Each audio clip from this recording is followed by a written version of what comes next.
We're back, Aglaya. We are back indeed to the third part of the second act on Amphoreus. The black tide is closing in, and the black-clad knight, which is no name. Okay, we will hear his new name. Something Spirit Reaver? Not sure. But yeah, we did barely escape him in cost of a Trianne. Did open the portal, which he should not supposed to do. So let's see how this goes, but it would be like the original plan of this black-clad guy is the vortex of Genesis, one of those at least Okimine then after. So now we have to do a countermeasures and probably defeat the guy, hopefully. You should have come to me first, Finan. Aggie, there's no need to scold Snowy. Akuma is currently in grave danger. I know. It's beyond my imagination that the only two titans humankind can still rely on fell in such quick succession. I've never seen the golden thread pulled this taut, as if it could snap at any moment. Finan, tell us your plan. Time is of the essence. Final records on Access Discovery. This being is not just hunting titans, but taking the core flames too? Yes, just like the Flame Chase journey is doing. Professor Anaxa thinks the Flame Reaver's arrival is likely a sign the Black Tide has spread further. Flame Reaver, that's how we call the black-clad guy. Regardless of whether you're right, this being is still far more aggressive than we expected. But its madness is also an opportunity for us. If its goal is the core flame, then that means us humans can lure it into a trap. Anaxa had already left the Holy City with Circe's core flame while we were on our way to the Abyss, so he can make preparations for the battlefield. Tell me, what makes you think this won't end with us losing another core flame? Because this time, the power from beyond the sky is also at our side. He is the key. Hey! I knew it. Of course it's going to be me. Really? Are you sure I can do it? I have a stellar on. Can we pass it off as a core frame? We need your other companion too. Ma'am, do you mean me? She's talking! I see. Finan, that battlefield you mentioned, is it Castrum Crymnos? Yes, I'm sure everyone remembers the astonishing miracle our partner here performed with his companion during the battle with Nikador, and how they awakened Castrum Crymnos' past. That will be the key to our victory. We will use Orynyx's power to once again open a passage to the past and lure our enemy inside. I see how this will go. Then, we'll seal the Flame Reaver in the Maze of Time. Impressive. Orynyx has fallen, and Janus's divine power already belongs to Akuma. Once we take back the core flame, the Swordmaster will have no means of escape. It's very clever, using the element of surprise instead of brute strength. Can you do it, little one?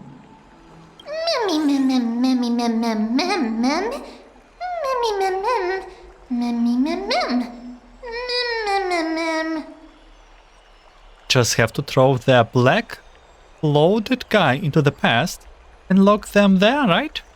With the memory fragments, I can open a door, no problem. As for the rest...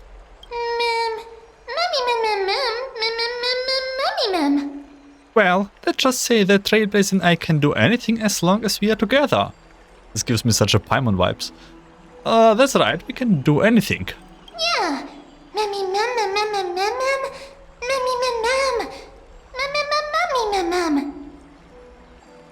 Yeah. Can you feel their fervent gazes? This is a great deal. We cannot let everyone down. Such enthusiasm.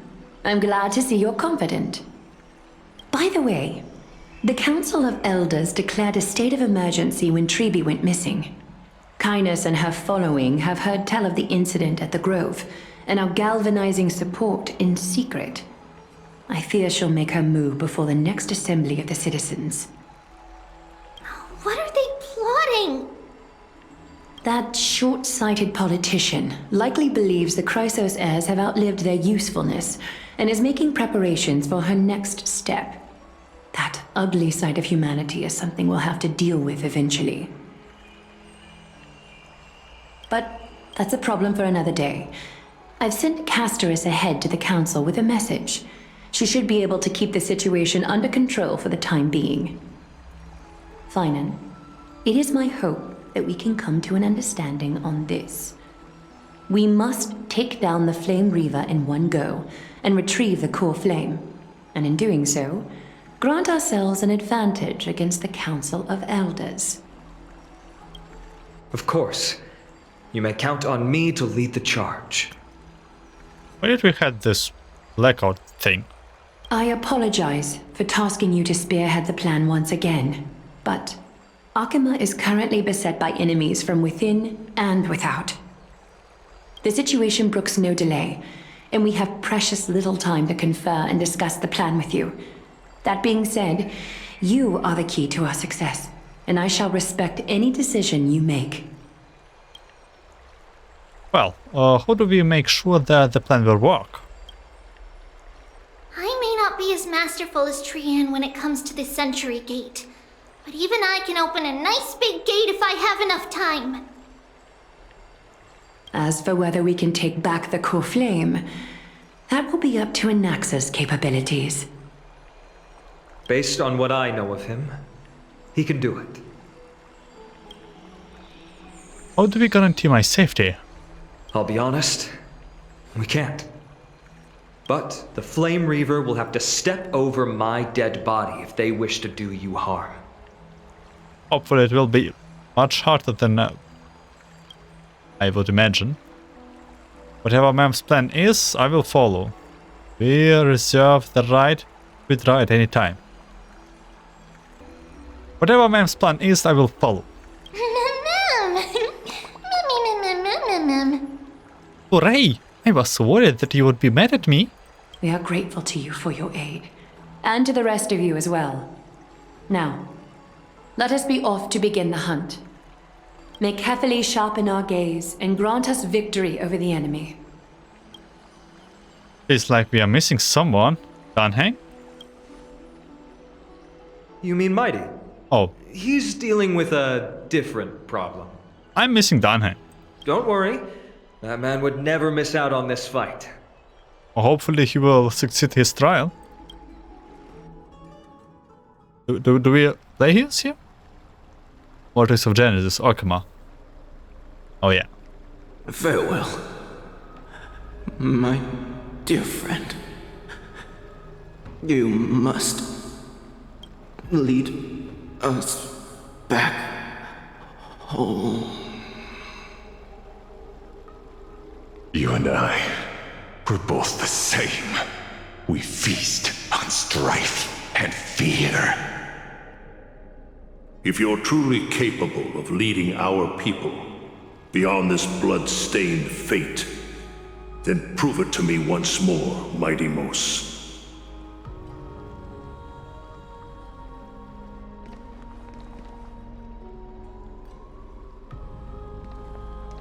I knew you'd be here. I heard you're about to set off on an expedition. That's right. It's going to be a tough battle, and our destination turns out to be Castrum Kremnos. Is that why you're here? To pray to the dead Nikador? No, just the opposite. I'm here to tell you, you can entrust the front lines to us this time. You can't afford to lose your upcoming battle either.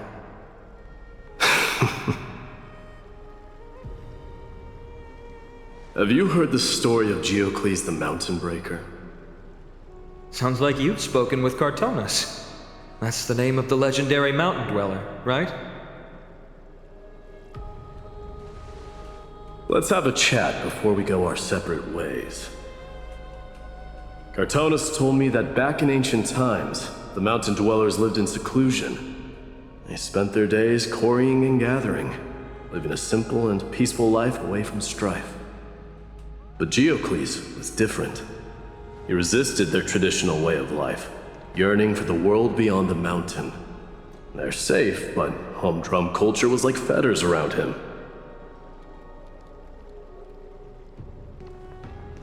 He sounds a lot like you. Yes, that is why he too faced the same dilemma as I do. One day, during one of Geocles' many ventures beyond the mountain, he spied a battalion of Ladonians stationed at the foot of the mountain. The Ladonians were at war with their archenemies, the Companions, and they used the mountain as a base to carry out guerrilla warfare operations. When Geocles, who had taught himself the common tongue, approached a soldier, he learned a shocking piece of news. Ladonians were planning to plant mines and explosives all over the mountain, and then lure their enemies within. With danger lurking with every step, the mountain dwellers' homes were no longer safe. Geocles quickly returned to his village to bring the news to his people. But Let me guess. They refused change and chose to put up with the situation instead. that's right. The mountain dwellers were fearful of even the smallest change to their lifestyle, let alone leaving their home. Despite the imminent war, the elders would rather negotiate for peace instead of leaving the mountains. This made Geocles both angry and sad. But he didn't give up. If you were in his shoes, what would you have done? Lead my people on a resistance, perhaps. I'm not sure. I can't think of a solution that would make everyone happy. A solution that would make everyone happy, huh? That's how naive we are. Well, let me tell you what Geocles did. He took the mountain dwellers' store of gemstones and traded them with the Ladonians for a massive amount of gunpowder. But he didn't do this to fight the Companions. Under the cover of night, he set ablaze the forest surrounding the settlement, forcing his people to flee the mountain. That great fire marked the beginning of mountain dweller history. Since then, their people became part of civilization, and giants became a common sight in the holy city. Meanwhile, that mountain they once lived in has turned into little more than foam inside the black tide. But leaving their homeland also brought many mountain dwellers misfortune. They were hunted by Kremnoans or enslaved. Indeed, that is undeniably also part of their history. But that is Geocles for you.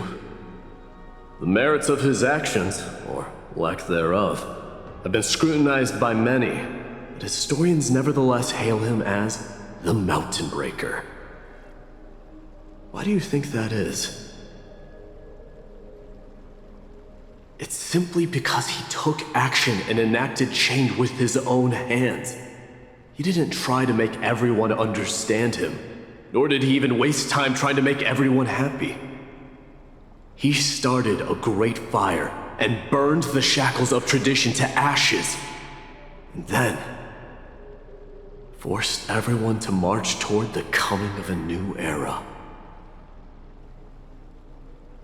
You've made up your mind, haven't you? I'll be leaving Akama soon to fight the great darkness of this world, and to shoulder Nikador's destiny. So, listen well. If there comes a day when we meet again on the battlefield, and I stand opposed to the flame chase, remember to stab your sword into my back through my 10th thoracic vertebra. That's my weak spot, and the only way to kill me.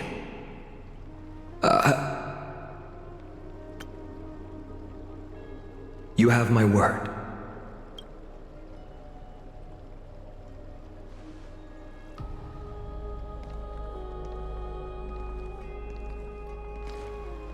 Go now. Your battlefield calls. Send that flame-thieving hyena to their death. But if you find yourselves with no other recourse, pray to that blade in the sky. And loudly call out the name of the new god.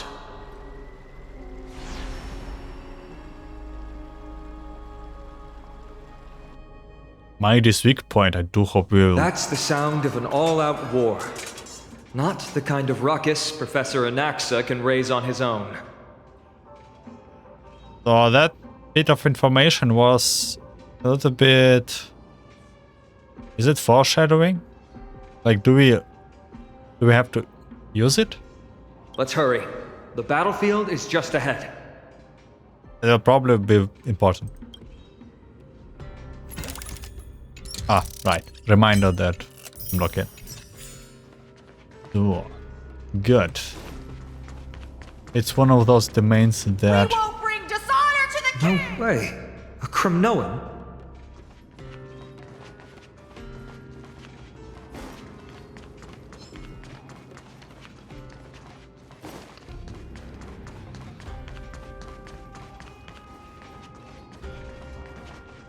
I didn't think she'd manage to send the Cremnoans to assist.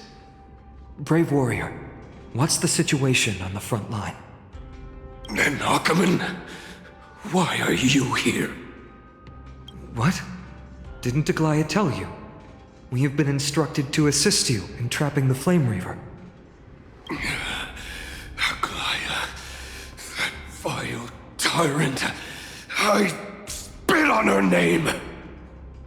Our king will be back soon. He'll be able to deal with you and that black robed.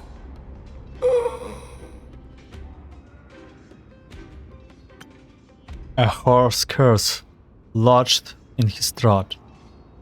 Refusing to escape, moments later, he convulsed, his head dropping as his spirit departed his body, drifting towards the adobe of Thanatos, aka he died. The Cremnoans really are just like their king. Rest in peace. May your glory last forever. Did they come to fight on their own accord? Or... I can still fight.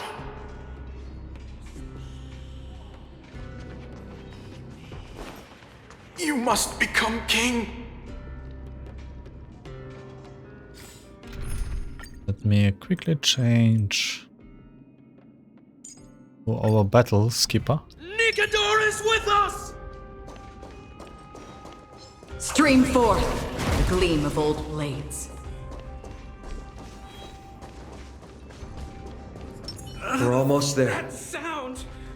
It pierces my ears! I can't see. Maybe? Once we take back the core flame, Janus's passage will open. When that happens, you must evacuate immediately. Don't stay behind. The rest will be up to how well we work together. But remember what Mighty said before? Cast aside all distractions once you're on the battlefield. Let's go, partner. Today, destiny shall stand with us!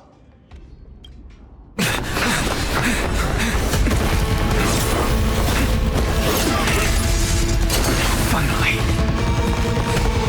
Then, it's all yours!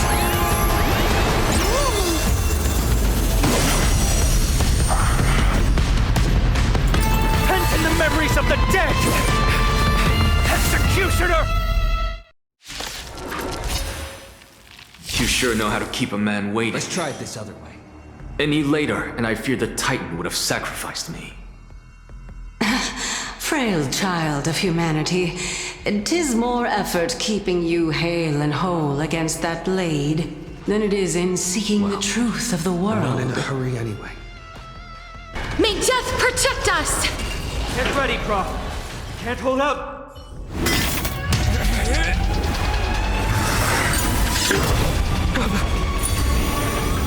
At long last.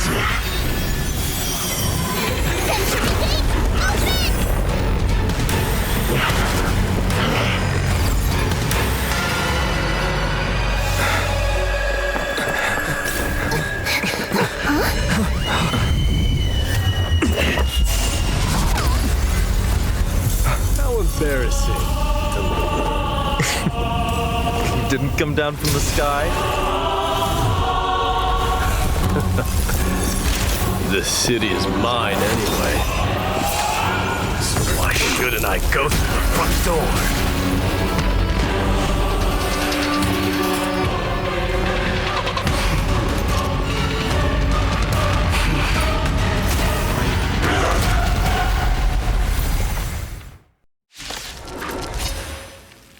Minion of the Black Tide, I, King of the Kremnoan Legion, will be your opponent today. Long time no see, Nikador. Oh my god. You're in competition of badass enterings and your opponent is mighty.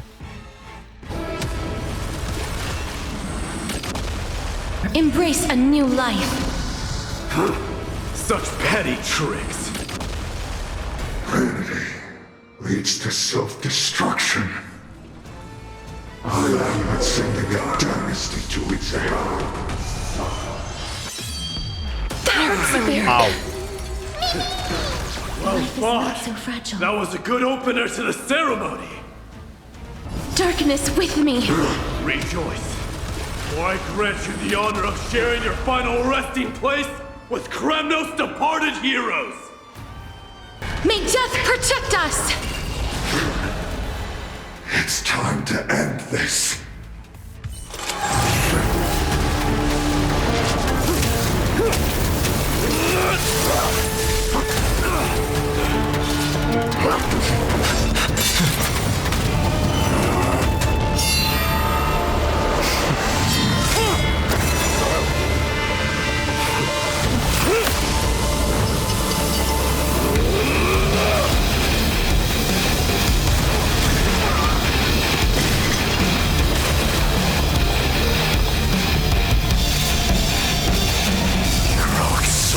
Strife, heed my call.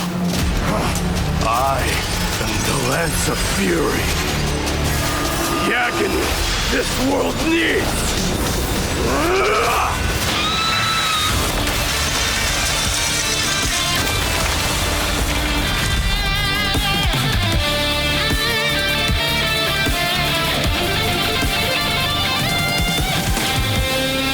Witness this.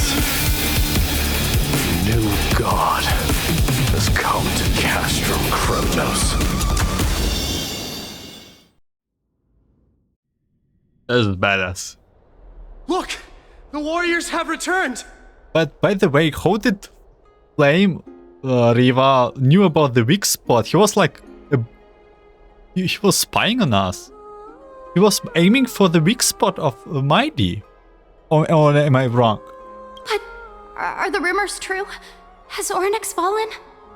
It's as the Council of Elders said. We face a dangerous threat. Yet the Crysos heirs are only inciting more chaos.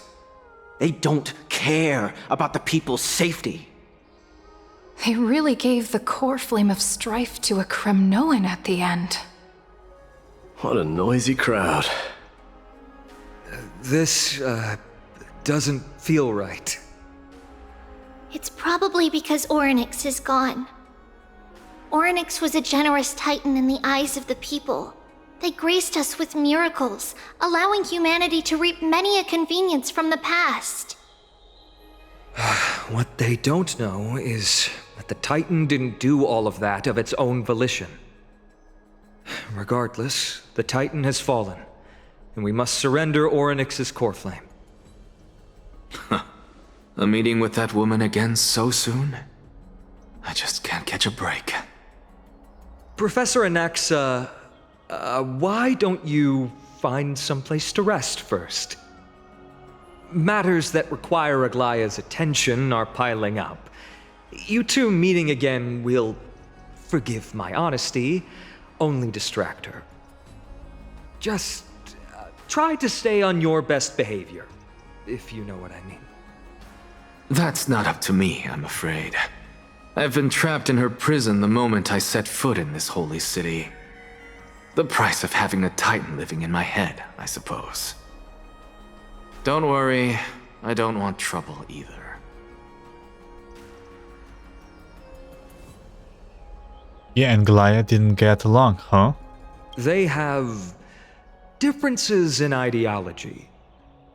Alright, I suppose that's putting it lightly. Don't worry, you'll figure out the intricacies of these relationships sooner or later. I'm sure you don't need my help handling Ornyx's core flame. So I'll be off. I have some personal matters to attend to.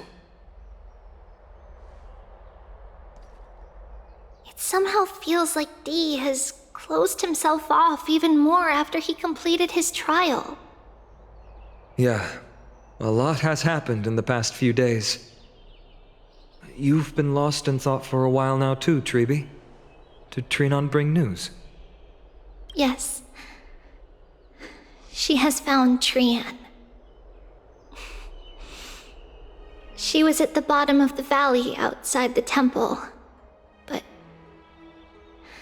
that's where the good news ends. I'm sorry. It's all right. They also found someone else besides Trianne. He was no better than a corpse when Trianne and Hyacinth arrived. He had suffered more cuts than could be counted and leaped off a cliff from a great height, all to free Trianne's body from the clutches of the black-robed swordmaster. What a brave soul. Do we know who he is? Yes. It's Crysos. Oh, this guy. Not long ago. Stop!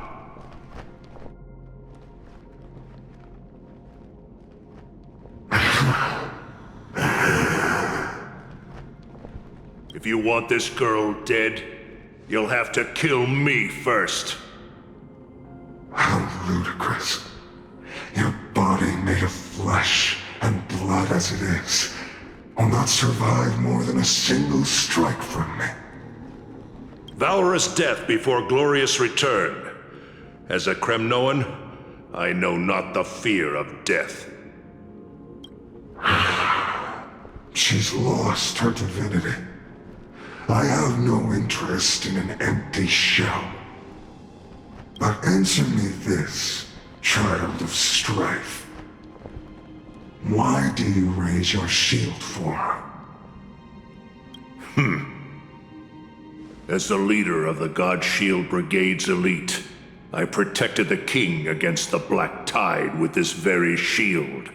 And I've done this over and over, hundreds and thousands of times. A pathetic killer like you could never understand the weight it bears. Pity. And crumble like rusted iron. Good! Supreme glory shall be mine, as I indulge in the libations and incense offered by my descendants. Come, let us fight! For Kremnos! For my king! For Amphoreus!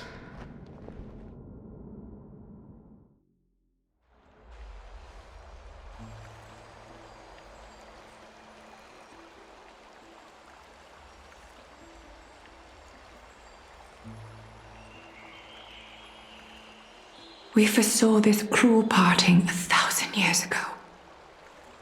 Today is but a reminder of that bitter taste. But Lady Aglaya, I don't understand. It wasn't life itself that Lady Trianne lost. Why does she look like she really turned into a doll? I don't understand. Don't be sad, Hyacinth. Trianne has used up her borrowed time from Janus, that's all. Her spirit is now riding the west wind, flying ahead to a world free of sorrow.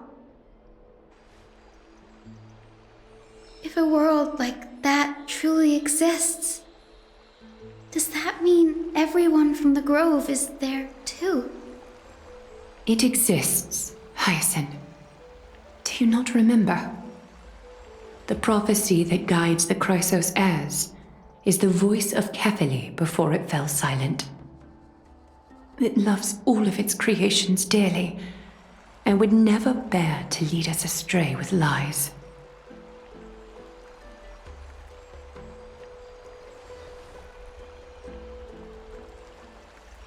What about the Crimnoan veteran? How is he doing? The Twilight Courtyard has done all we can. Even so, we've only managed to keep him from breathing his last. I had to use the Sky Priest's techniques to help him to walk again. But if light ever disappears from Akima for good... No. Let's hope that never happens. This is already nothing short of miraculous.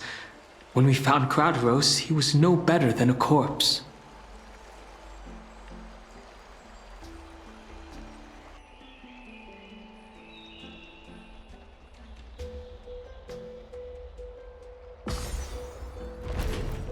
The parting hour is upon us. Yet the golden thread runs slack. The heroes have returned with their spoils. Everyone, please take this opportunity to rest and prepare for what awaits us. You've returned unscathed and brought tidings of triumph. Truly a moment worthy of celebration. The fallen soul of Oronex, the Time Titan. The core frame urgently awaits to return to its place, and its demigod will assume the authority of the vacant station after completing the trial. Wait, who will get the Time Titan, guys? We? Wait, who will go... Who will do that trial? Us? No. It's incredible to think that we returned Nikador's core flame not so long ago. It wouldn't be an exaggeration to say that you and your friend's arrival has melted the glaciers of history. Well, that is what trailblazing is. Where a nameless goes, the rubbles follows. We are merged area glacier before. Trailblazing is. You could say this is the true face of history. It slumbered for 1,000 years, only to awaken for this one moment. Alas, now is not the time for a study of history. I do not see a Naxa around. Was this under your instructions, Finan? Yes, it just seems much more efficient than letting you two go at it endlessly. A rash decision.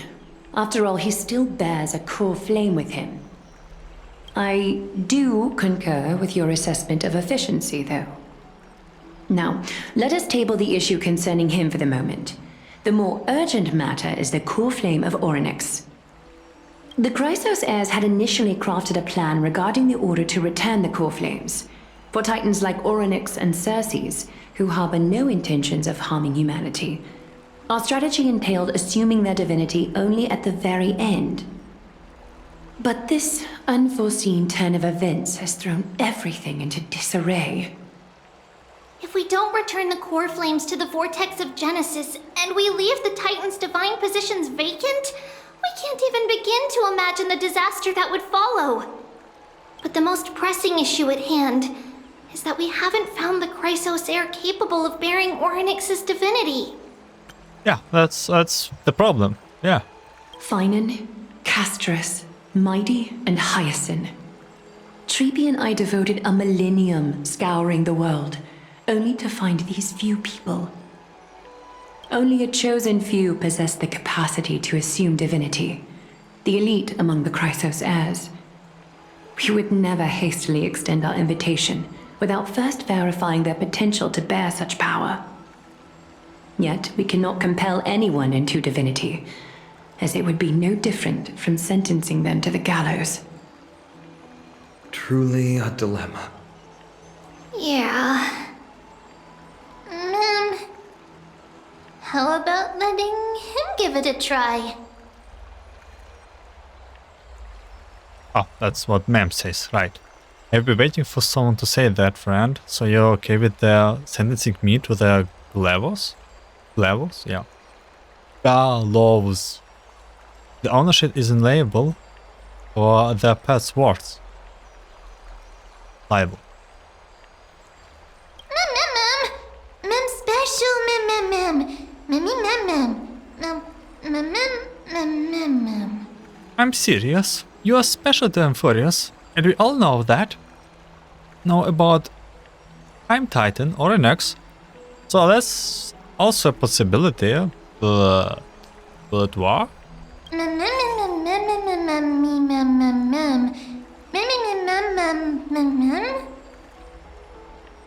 Isn't the one who projected me into this world and granted me this body, that baby Titan, even more capricious than a child? Baby Titan. ID? Somewhere in Marporia place? Ooh. You're alive, guy. I see the Reaper has forsaken you too, teacher. It simply put my life in the hands of the Twilight Courtyard. That priest girl's medical talents are truly exceptional. She might be far from the ordinary girl we envisioned. But this isn't about me, Mighty Mos. I saw it. You finally decided to embrace your own fate. The power of Strife is stirring a tempest within me as we speak. My bones have turned into steel, and my blood is seething in a blaze. Past rulers of Kremnos could only aspire to this might, yet I have merged with it. I've made history, and henceforth divinity and kingship shall coexist as one. Indeed, you've realized the aspirations of every former king of Kremnos. And now, you can at last bring our people home and reforge the glory of Kremnos. Unfortunately, I harbor no such desire. What? What do you mean by that? Over 2 millennia past, devotees of Nikador's might banded together beneath their feet and erected a city of their own. Ever since then, Kremnoans have served as the blades wielded by the god of war, following the Titan's path in its conquest. Yet, gazing upon our history through the lens of my newfound divinity, I now see it with unprecedented clarity. This history is sheer absurdity and inferiority. People surge onto the battlefield like ants, plundering and slaying for their own greed, only to be trampled upon like ants. The city and the beliefs that Kremnoans hold so dearly, alongside the supposed tradition, mere anthills that could be crushed with a single touch in the eyes of the Titan. You! Are you trying to strip Kremnoans of the pride we've amassed over thousands of years with mere words? That pride holds little significance, Crysos. Now that I've assumed the divinity of Strife, my next step will be to renounce the title of king. No. No! Convey my message to every Kremnoan. This is an order. Do not do this, Mighty Mos. I beg you. Our history commenced in the year 2506 of the Light Calendar, and concluded in the year 4931. I, Mighty Mos, last king of Castrum Kremnos, son of Gorgo, do hereby proclaim the Kremnoan dynasty comes to an official close today. You have killed us. You have killed us all. No. I am granting you a new beginning. What is this? My mother's signet ring. It served as a symbol of kingship. And I now imbue it with a fresh significance. Take it, and rally those who have lost their identities. Convey the words of Midimos, now ascended to divinity. You no longer need to chase fleeting honors or face death on the battlefield as if it were your sole destination. However, you must adapt to fit into the city you once observed with indifferent eyes. A cruel fate awaits Amphoreus. No matter how illustrious a dynasty may seem, it crumbles to rubble and gravel before formidable foes. Yet, you shall tread the only path out, one that leads to a brand new world at its end. Why task me with being your messenger? Why not explain all this to them yourself? Because only humans can guide the path to be trodden by humans.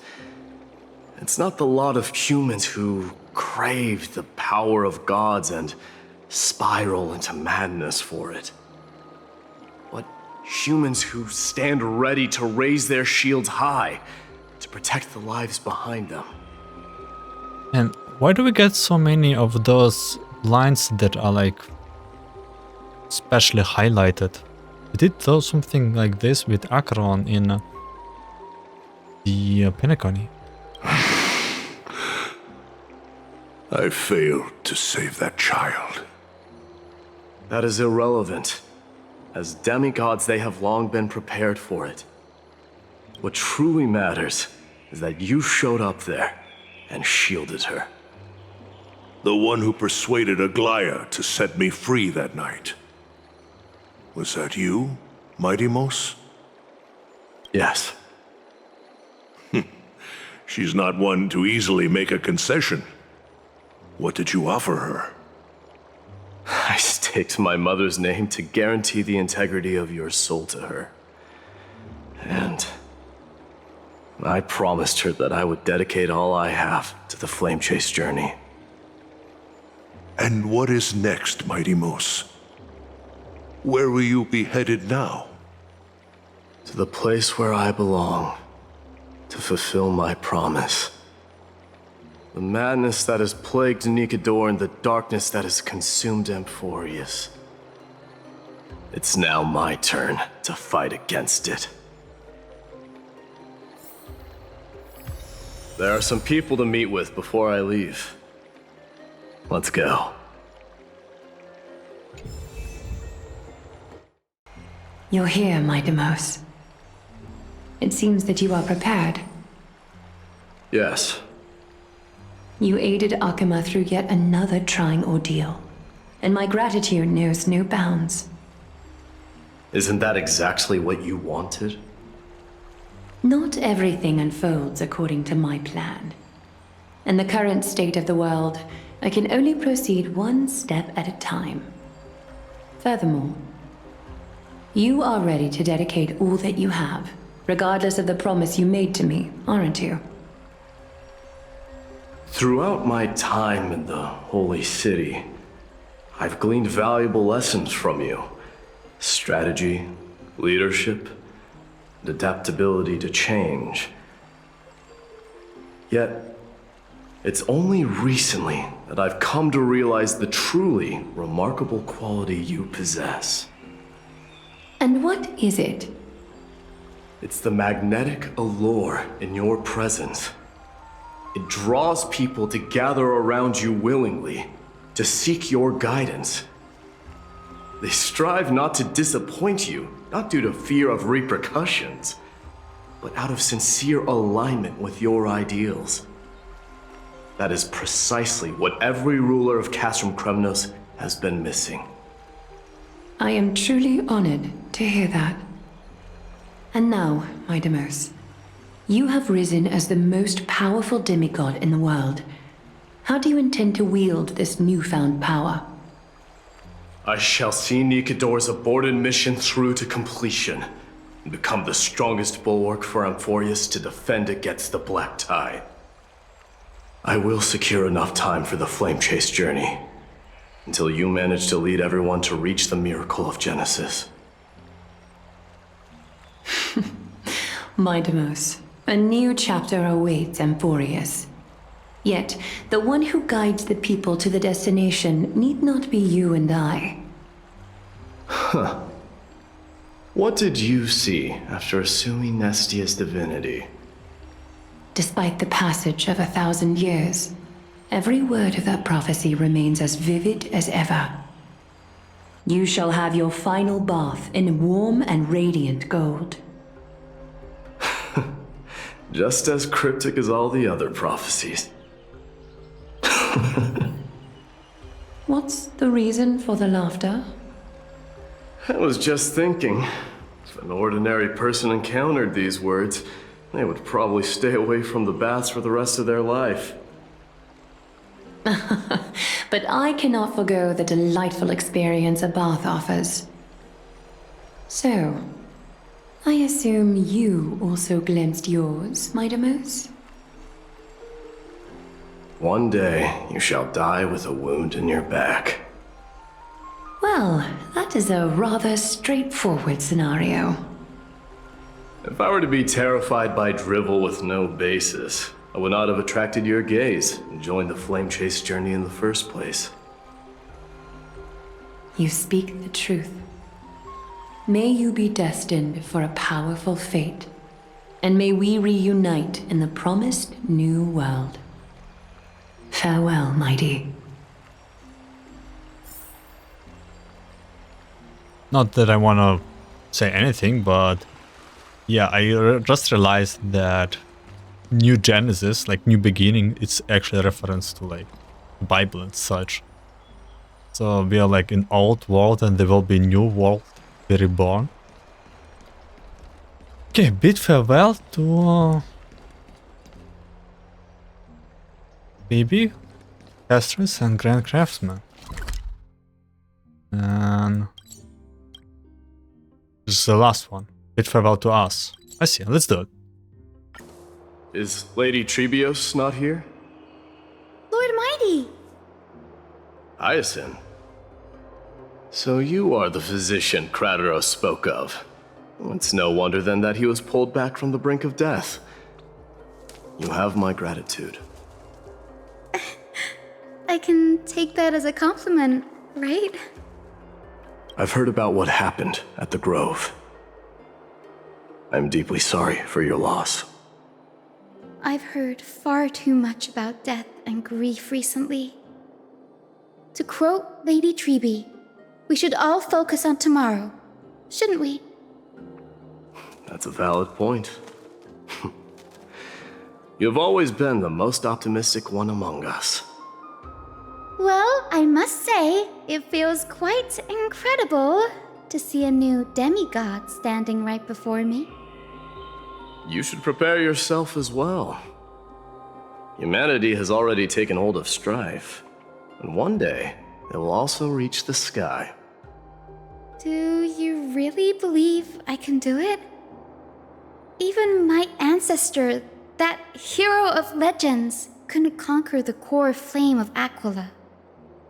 Given your good rapport with the demigods, you should know that the path to assuming divinity is never limited to swords and spears. You've always been so perceptive, Lord Mighty. Rest assured, if fate has truly selected me, I'll be ready. Right. You are here looking for Lady Tribi and Lady Trianne, no? They're not around at the moment. Is there a message you'd like me to pass on to them? No need. I've already bid farewell to Aglaya. Meeting with the Oracle is simply a matter of courtesy. You've bid farewell?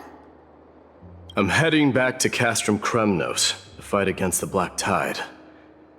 In all likelihood, I will never again return to Akuma. Oh.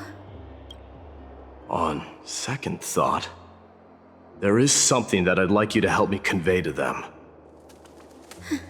I'm all ears, Lord Mighty. I'll make sure to convey every single word. Tell them that there is no longer a need to send scouts behind enemy lines. With a single message, the Lance of Fury will target anyone who dares oppose Akuma. Lord Mighty. I'll be embracing my destiny before you do, Casterus. Can you feel Thanatos right now? I don't feel them at all, regrettably. You have been painstakingly seeking that Titan for so long, but have you ever considered reaching out to me for help? You mean... Death refused to ferry me. If you were to send me to the Netherrealm, I may uncover clues along the way back. I would never do that, Lord Mighty. Death is not a game. You're right. That may very well be the reason why my people have struggled for millennia. They underestimated the significance of death. So, are you returning home alone, Lord Mighty? Returning home, you say? Maybe. At this moment, Castrum Kremnos is not just my birthplace, but also my fated destination. Work harder, Casterus. Go and do what you have to do, so that the trials we have endured may have meaning. I will, Lord Mighty. May we reunite on the other side, where the warm west wind blows. The King of Kremnos, without the signet ring, but looking more like a king now. I'm no longer the king, Grand Craftsman. Matters not the title. Surpassed all former kings your achievements have. I will honor your trust and liberate the world from the clutches of fear. Nevertheless, I must request that you continue to watch over Phynon, Cartonus. I have a feeling that his fate will weigh heavier than all of ours combined. Keep Phynon in mind, I will. Return to your home, brave king. Together with everyone, I shall remain here. That thunder from Castrum Kremnos we wait to hear. And to the list, we are bidding farewell to Trailblazer and Dunhang. Not sure why it is the last one, but... Hello. Mighty? Outlanders? No. Trailblazers. I will soon make my way to Castrum Kremnos. If all goes according to plan, this may be our final meeting. I just want to let you know that I appreciate everything you have done for Amphoreus. Reflecting on the past and moving forward to the future. A challenge I faced as well. Though we never had a chance for a deep conversation, after all we've experienced together, you are also an ally of the Trailblaze, Mighty. That means a lot to me. May success accompany your trailblazing wherever it leads. How about you let me guess what's on your mind? I guess he will say something inspiring. I guess he will say something sentimental. Inspiring. Are you thinking about saying something inspiring? Hey, don't pick on my choices. Eat more greens, work out more often, avoid mindless reads, and get more sleep. Just smile if you don't know how to respond. Now that I bear the divine within me, I can get the vague feeling that you have a great significance for the future of Amphoreus. With this departure, fear that I will never again return. Can I entrust you both to watch my back? And to continue supporting the Flame Chase journey in my absence? Rest assured, we'll do everything we can. You have my gratitude. Then, farewell. Hold on. Yes? Let's at least snap a photo together to capture this moment. Shall we? Sure, let's do it.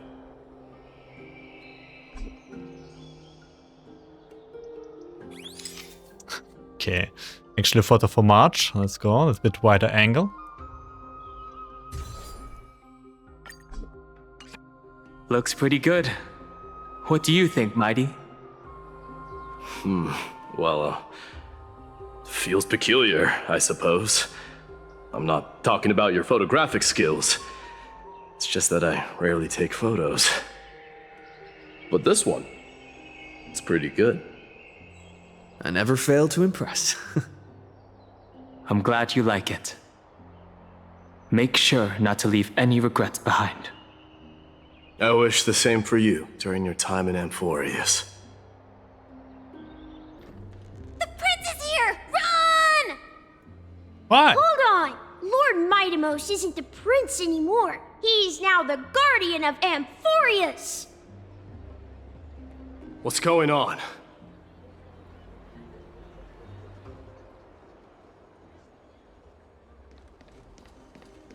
What are the children up to? Why should we run? We salute the guardian of Amphoreus. Fine.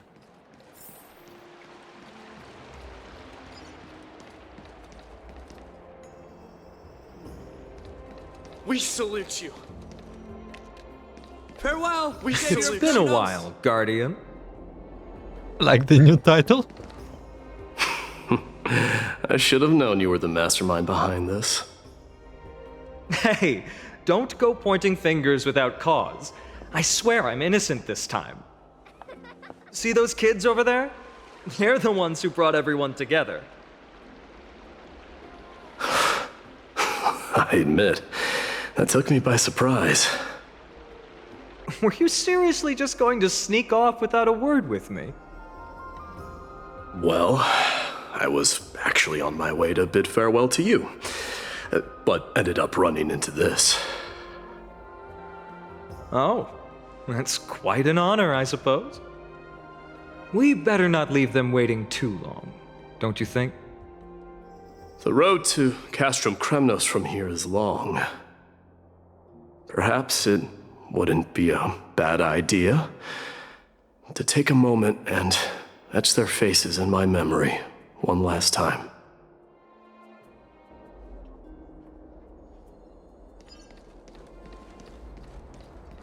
I think I see more than just the Kremnoans here.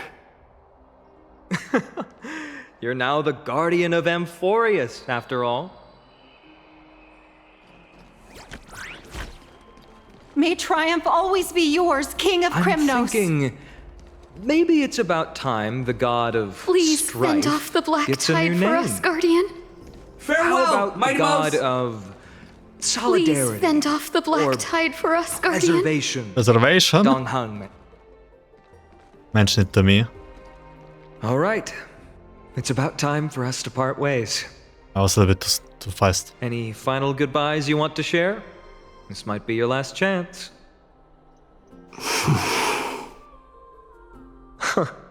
Why so quiet?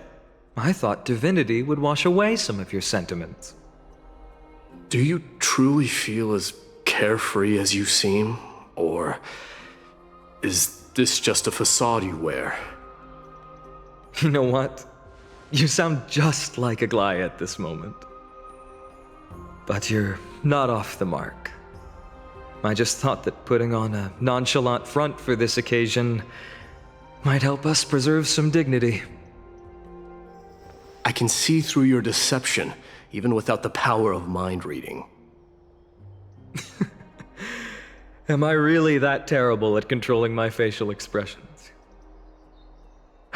Well, with that said, thank you for aiding me in defeating my archenemy, Midamos. No need to thank me. This triumph brings no delight, nor does it signify closure. You understand that more than me. Indeed. In the end, I still haven't unraveled the mystery behind that black-robed swordmaster. And I can't even ascertain their demise. Maybe I've never managed to cut off my destiny. But that matters not. Pain may be cured, but scars remain. This should not be effaced. Even with the divine might of Ornyx, you cannot stop the past from leaving its marks in our blind spots. Can you genuinely let go of everything as soon as that Swordmaster is dead? That's impossible. Revenge is merely an obligation that must be carried out, and no one can find mental fulfillment through it. You're right. Look forward. Chew up and swallow your past. And make sure emptiness and bitterness are not the only flavors you know. Remember that there is a whole world behind you waiting to be saved.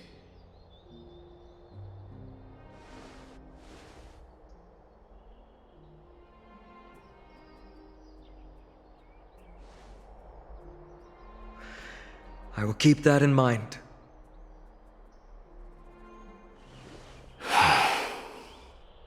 I have a final favor to ask. Please look after the Kremnoan warriors in my absence. They will undoubtedly face challenges while assimilating into Akama. It is my sole regret that I cannot stand by them during this time. Do not worry. Leave it to me. And, while I'm at it, I'm going to find out if the Kremnoan language is really missing that many words. The Kremnoan philosophy can never be encapsulated in a mere dictionary. But if there's a chance in the next life, you should come visit my library.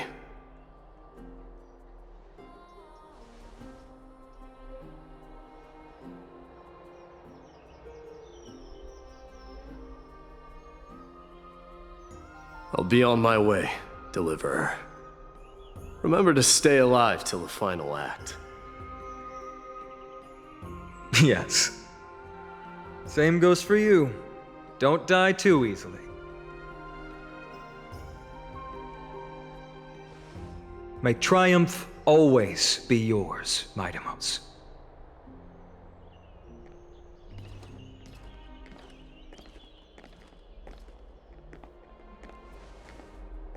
Oh, right. One last question. Go ahead. You better not leave any regrets behind. Are you the one who told Cartonus about the signet ring? Well...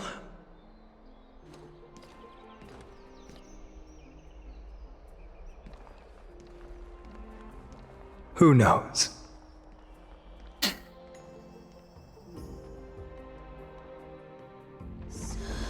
I like their friendship.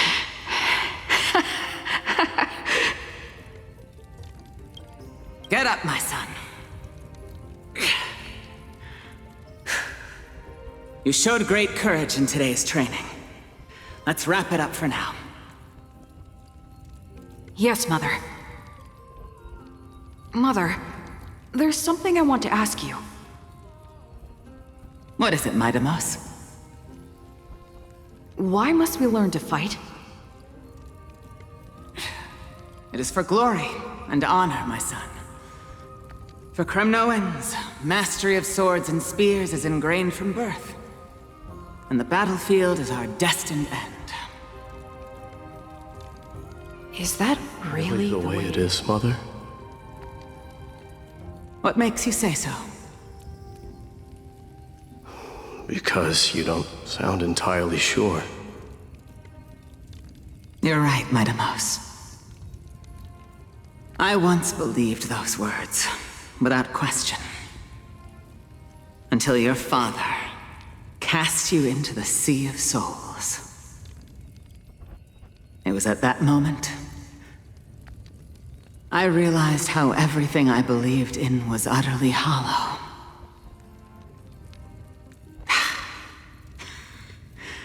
Perhaps the spirit of Kremnos had once existed. But as greed bloomed in the hearts of humanity over the years, such spirit had long faded alongside our glory. I no longer put my faith in any oath or doctrine. Now I have just one role. That of your mother, Midamos. Your guardian.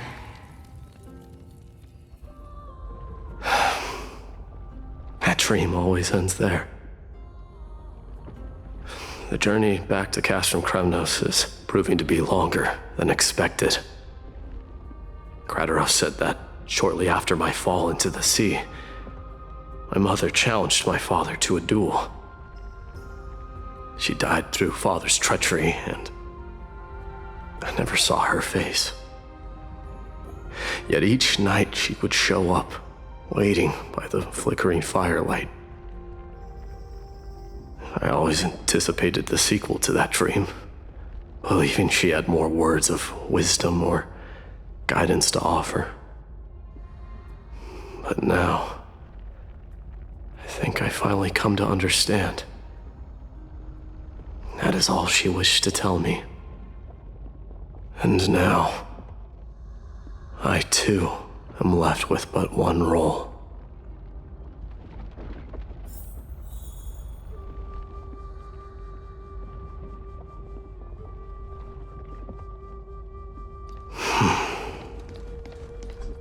It is time for this journey to reach its end.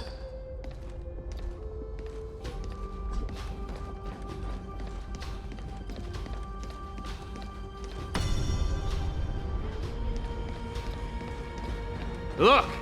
Midamos is back!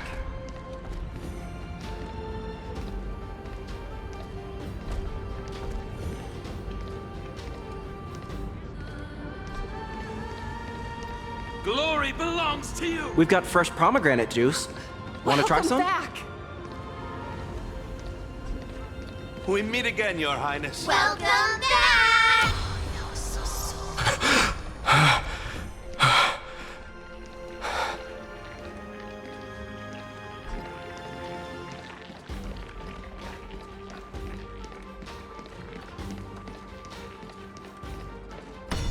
How was your training?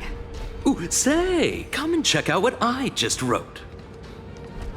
You're looking well. Midamos! May Nikador did you just come back from training?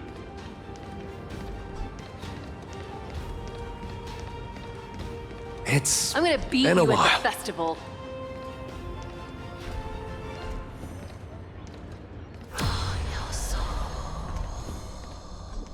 Welcome home, Midamos. Have you found something deserving of your protection as well?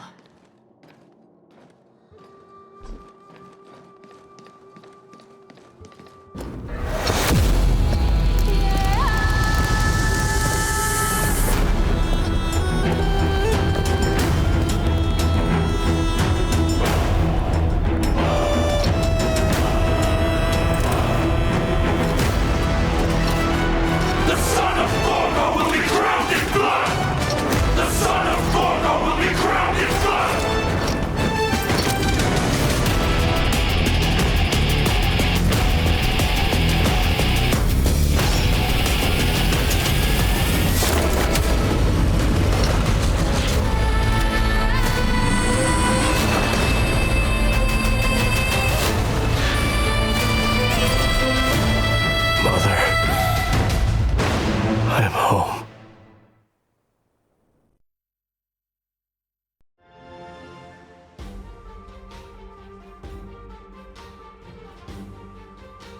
New god was born. On that day, the Crysos dynasty, which has lasted for thousands of years, came to an end. Switching to Trailblazers PvP. We are not done with this part.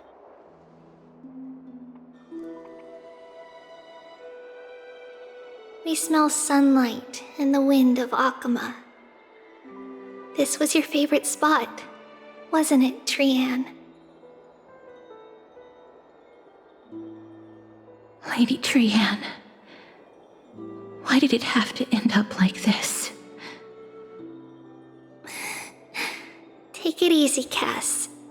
Departure is a part of life. It's just that ours isn't as tumultuous as it is for ordinary folks. When we started our journey, Janus had already provided their prophecy. Just like how that Titan divided themselves to create the countless passages in the world. It's only natural for us to follow the same path since we inherited their destiny. If you don't mind, Tribi, are you still willing to unveil that past for us? The past regarding the prophecy?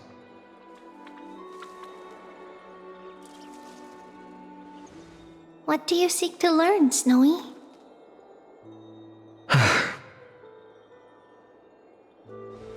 Mightimos has left the city to face his own fate. That is, the fate of every demigod. We will all eventually let go of our past to follow the same path as his. So, what I want to know is, as Amphoreus' first demigod, what compelled you to take the first step on this journey? And what has sustained you to make it this far without looking back? Despite the fracturing of your body and the numerous departures you have endured.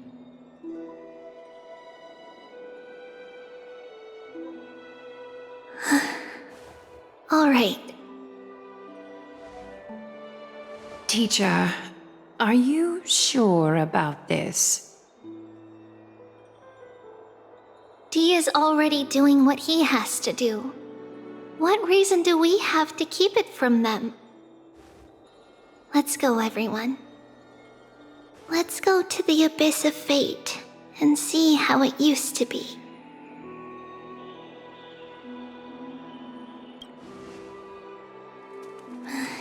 Then we will leave it to you. Trianne, would you mind? Tribi, are you not coming with us? I want to stay here with Trianne for a bit longer. I see. We'll be off then. Take care. Since you have made your decision, then let's proceed as you wish. See you later, teacher. Cass, are you not going with them? No. I'd prefer to remain here to accompany Lady Trianne. She hated being alone. What's this? A little gift that I had hoped to deliver to her personally, though fate had other plans. Oh, so you saw us arguing that day? Yes. I figured Lady Trianne would like it a lot, so I bought it. I see. Cass, you know, I recognized it immediately that day. It truly is an authentic piece from Janusopolis. Then why? It's just that Trianne had forgotten far more things than I. For example, she forgot that this glass object meant something unfortunate according to the traditions of our homeland. I'm sorry, Lady Tribi. Should I... No need to apologize, Cass. At that time, I simply didn't want her to be trapped by our past, especially considering how much time had passed since we left home. But now, it might just be the perfect gift for Trianne. All shall bid farewell to one, and that person alone will witness the miracle. While you and I have long accepted this absurd fate, they remain fresh and inexperienced. Teacher, don't let the weight of that cruel prophecy crush their spines. But it would be even more cruel if we allow them to ignorantly fall before the gates of the new world. They will eventually need to know the truth. We just need the right opportunity. This, to me, feels like the right opportunity. So, this is how the Temple of the Three Fates looked back in the day. At this point, Janusopolis still resides under Aquila's protection, yet it is already fated for decline, and only contains a beautiful facade. Is it because Amphoreus has entered Era Bellica? Yes, Strife remains distant from this part of Amphoreus right now. But in 5 years' time, at the same entry hour, this temple will become the source of another war. Then, where are you at this time? Right over there. Why does she look somewhat different? It's because we don't quite recall how we used to look. Oh, my apologies. Please don't. We should be the ones apologizing. Come, everyone. It's time to witness our last conversation with Orynyx.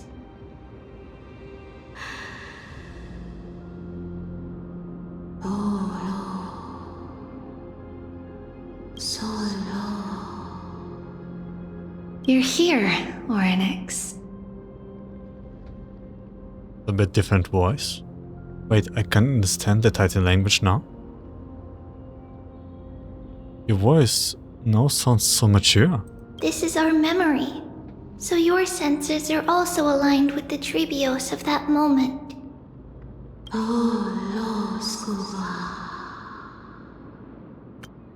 You still consume yourself for that false prophecy. False prophecy, huh? So you still think that way?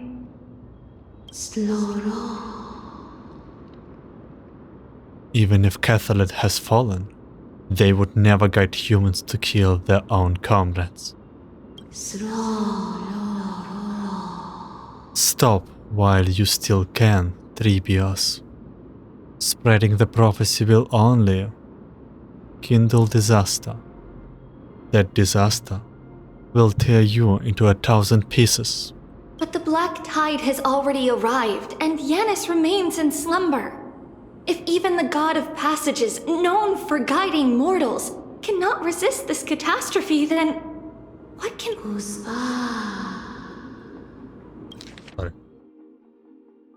But the black tide has already arrived, and Janus remains in slumber. If even the god of passages, known for guiding mortals, cannot resist this catastrophe, then what can we do against the incoming destruction? Do not get involved with the core flames. If you do that, you can still remain chosen by fate. Those chosen by fate would never have their family taken from them. And how can I alone remain safe and secure while watching the entire world crumble before my eyes?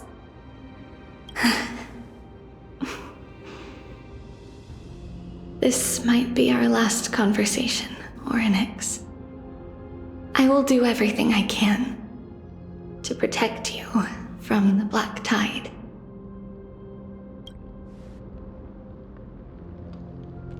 The family she just mentioned. It's our mother. She fell from the spot into the valley a long time ago. It was during a grand ceremony held to seek Janus's guidance. But things took an unexpected turn. It was Kefali who responded instead. Did something go wrong with the ceremony? Yes, but those two occurrences were in fact unrelated. Kefali's response was simply a coincidence.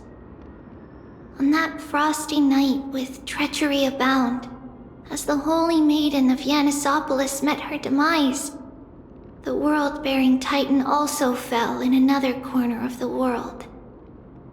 Let's keep up with her. This story... She should be the one to tell it. That thing ahead. It's the altar of Talantin. But that's not our destination. We're heading to the left. This place used to be passable. Wait a moment, is this complete new... Oh, that's how they're planning to do new regions? Is literally just... Oh, new. But it's still the same. If you paid attention, I was skipping a little bit on the older regions that we already know. I mean, it's kinda old. I never thought there would be such a hidden space in the abyss. This is the Archive of Prophecies, an important ceremonial site back then. This new puzzle? Is this Janus's Maze that Trianne used for divination in the past? Not only that, it also serves as a lock. Our childhood abode lies sealed within. This is the largest puzzle I've ever laid eyes on. And it even acts as a door lock. Should have expected something like this in the homeland of puzzles, I suppose. So, how are we going to solve it? Just follow the designated path and let the stone ball fall into the pool twice. Seems pretty straightforward. Even Mighty might be able to complete it in a single try. Oh, that's some evil talk. How could you talk smack about Mighty behind his back, right? That's not talking smack. It's clearly a compliment. Mighty. If he were still here, we'd probably take a lot fewer detours to solve our issues. Enough with the talking. Let's just get started.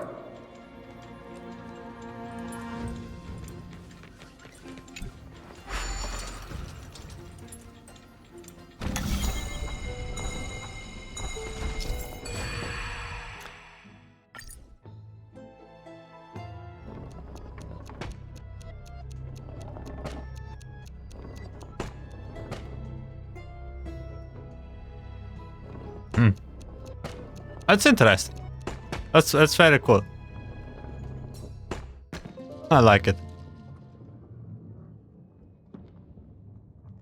The newer area to explore. I will do most of the exploration offline. Impressive. You too have the makings of a high priest now.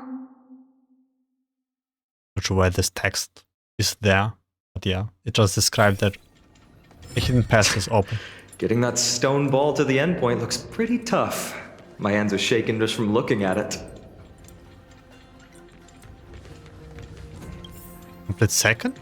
Wait, what? Oh, there's even more one. Janus Maze.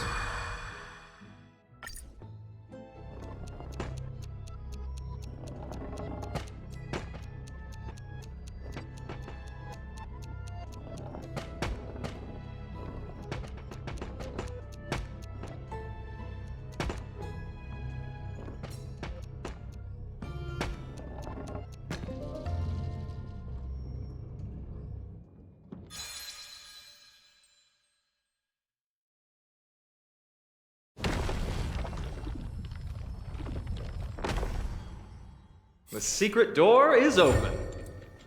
Go inside, and you'll see the place where we grew up. So we're here only because of Ma'am, right?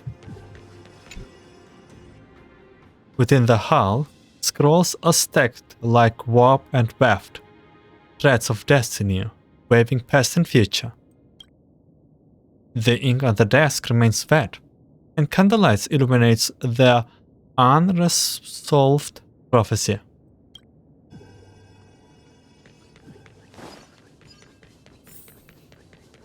If this not reminds me on Harry Potter, then I don't know what. But I guess there's many similar things. Just right now.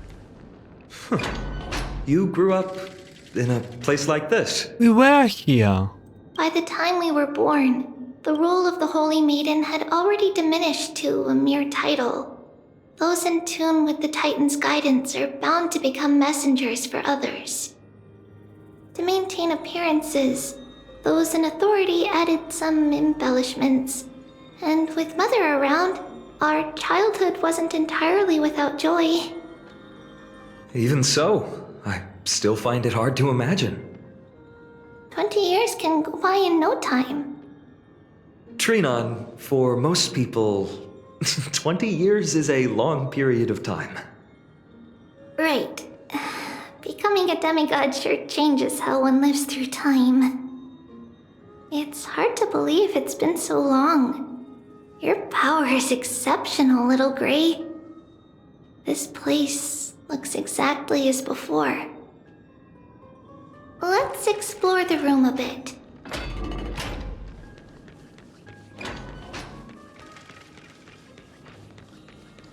We already were here, last part.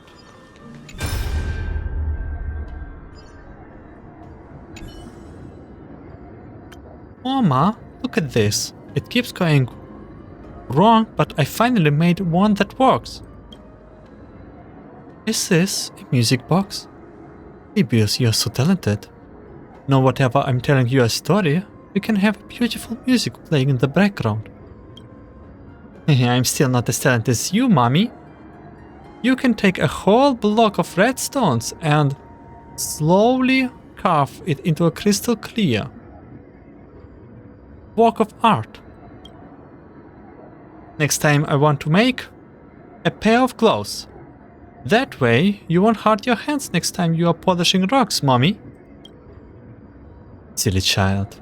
If I was scared of hurting my hands, why would I not just the old folks at the temple for a pair of gloves? Honestly, you must not fuss over me. Just make sure you eat plenty, practice your readings, and read lots of stories of Amphoreus. Nothing makes Mommy happier than seeing you grow and thrive. I have eaten plenty, and I have practiced my readings a lot, but the stories, they are lots that I cannot write yet. Ah, so that's what you are up to. You were making this music box to slack off so Mommy would read you more stories, right? You sneaky thing. Looks like I won't be reading any more stories of Crysos for a while. Well then, what story should I read you today? The Golden Apple Beauty Contest? The story of King Mikas? Gorgo and the Lion? You have heard them all lots of times, haven't you? I don't mind. I will never get sick of them as long as you are reading them to me, Mommy. Oh. Who are you? Wait, who are you? Quartz? Wait, who are you? It's Oro. Well. Oh. No.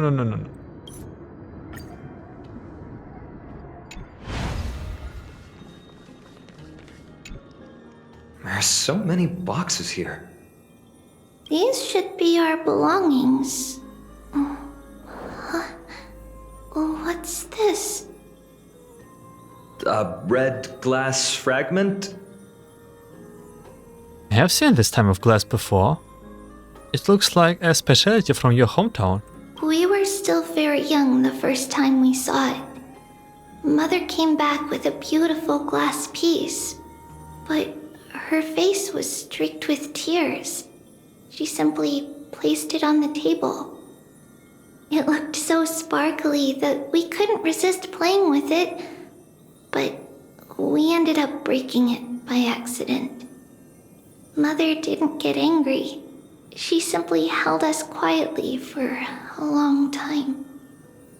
It wasn't until we were older that we learned in Janusopolis, if someone gloriously died for destiny, the Holy Maiden must pick a piece of glass from the volcano's quarry and polish it, then give it to the deceased's family. On the day Mother returned with the glass, her friend lost his life on the battlefield. Since he had no family left, Mother had to keep it herself. Later, on the eve of the ritual, Mother also gave us a beautiful piece of glass. Let's move on to the bedroom.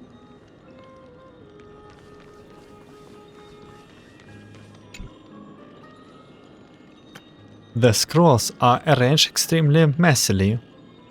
The carpet is crooked, and ash is piled up in the brazier. Need to tidy up fast for the Holy Maiden well-beings. Dressing back. The shelf is packed full, but all I see are annals of geography for various cities.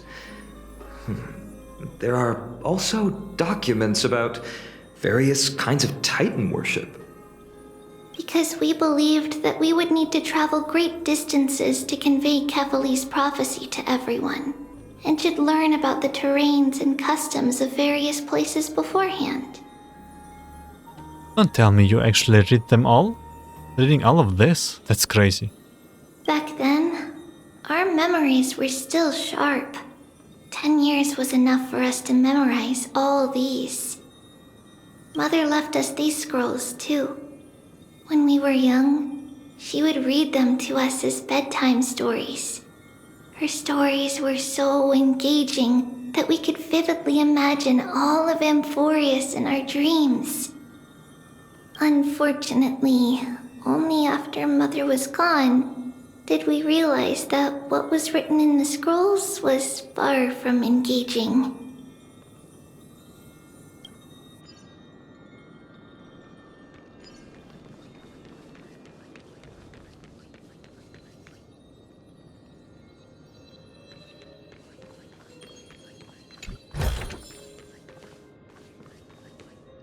It's Tribios. Just as expected. It's time to get going after all. Mama, are you going to that ritual tomorrow? That's right, my sweet girl. What's the matter? I wish I could go too. I have something to ask Janus. Oh. What do you want to ask? I want to know how to chase the black tide away. Ah, I see. Unfortunately, it's a secret ritual, and only I can preside over it. If you want me to consult the Titan on your behalf, you'll have to promise me something. What is it? Be a good girl and go to sleep now. And whatever you dream of, don't be afraid. Just sleep through the night until morning comes. Until the next time Aquila opens their eyes. Can you do that for me, sweetie? That's it? Of course I can! Tribios is the most amazing Holy Maiden of Janus! Well, little Holy Maiden. But why, Mama? Because this ritual might take a long time. How long? Tomorrow, my sweet child. I'll be back tomorrow. If not tomorrow, then the next tomorrow. If not, the tomorrow after that. But if I still haven't returned for a very long time, that means the ritual has succeeded. It means I've found a way to chase away the black tide and reach the new world on the other side. But for various reasons, I can't return to bring my sweet girl with me. But I'll be waiting for you there. As long as you stay brave and kind, we'll meet again in that new world. It's the end of the West Wind, the black tide's other shore. A radiant sea of flowers, blessed and protected by the gods. In the rosy horizon, you'll see a silver-white shoal. It marks the end of your voyage. A haven, free from storms, cold, and heavy rains. No sorrow can linger there. That is where I'll be, waiting for you. Wow, that sounds just like the island from my dream. Oh, I know. I'll turn the moon into a ship and the stars into sails to go find Mama. Pinky promise? Pinky promise. As long as you sail toward tomorrow, as long as the sun will rise for the next day, our wishes will come true together. If the final murmurs of the Titan are true, if such a place really exists on the shore beyond the black tide at the end of Genesis, then our promise still stands. Please, wait for me, Mother.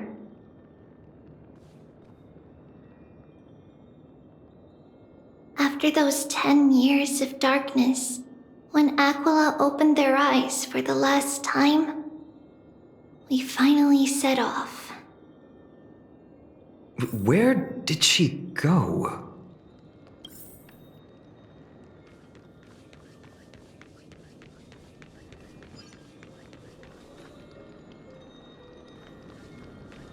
This way. Now, we'll go through this shelf. But how? With Janus's power? Can the power of passages even go through walls?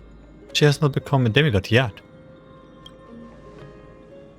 Indeed, we hadn't acquired their power back then. So, this obstacle, it was simply a mirage?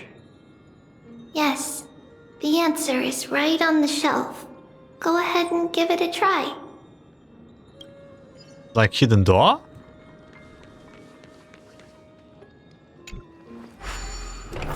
Yep. It's a secret passage.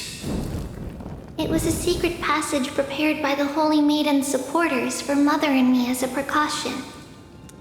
And now, it is turned into our passage to escape, just as anticipated.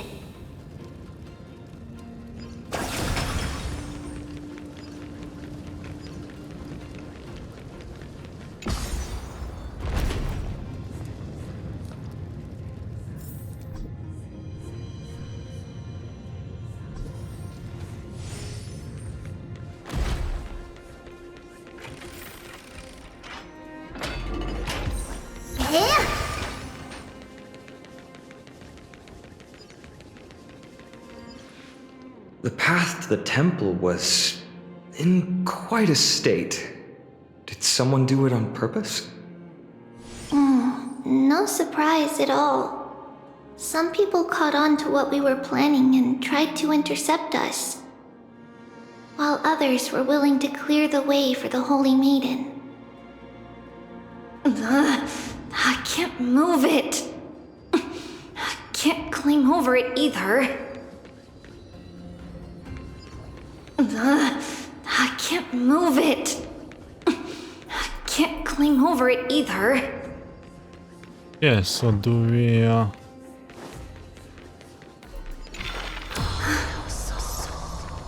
Time Titan? Is that you? Oh. Oh, so we have to help her to go through? Just like this. Is this replicating the memories? Or distorting the space-time dimension? Regardless of our actions, the past will remain unchanged. It was someone else who helped Tribios in the actual events of history. We don't remember the details. As for why memory recreated the past to be like this, it must be because it's closer to the answer within our heart. The passage is now cleared. Okay, I think we have now to go away. Not to go away, but to find the right passage. It looks just like the old temple. Is it really? Is it the old or new? It's new temple. It's different, right?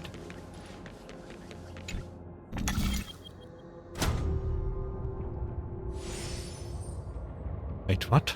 Oh my god. They're simply recycling maps at this point. Aren't they?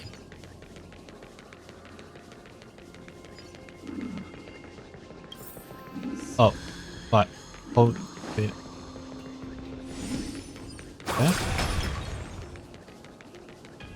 Ah, okay. Ornix. Thank you, nameless god. Thus.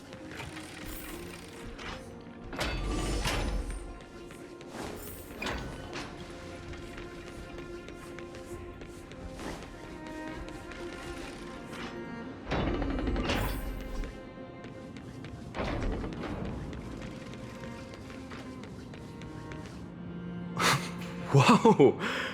It looked truly magnificent back then. Relax. Take it easy. All these people, they're just civilians, not enemies, correct? Mostly, but it might not be the case later on.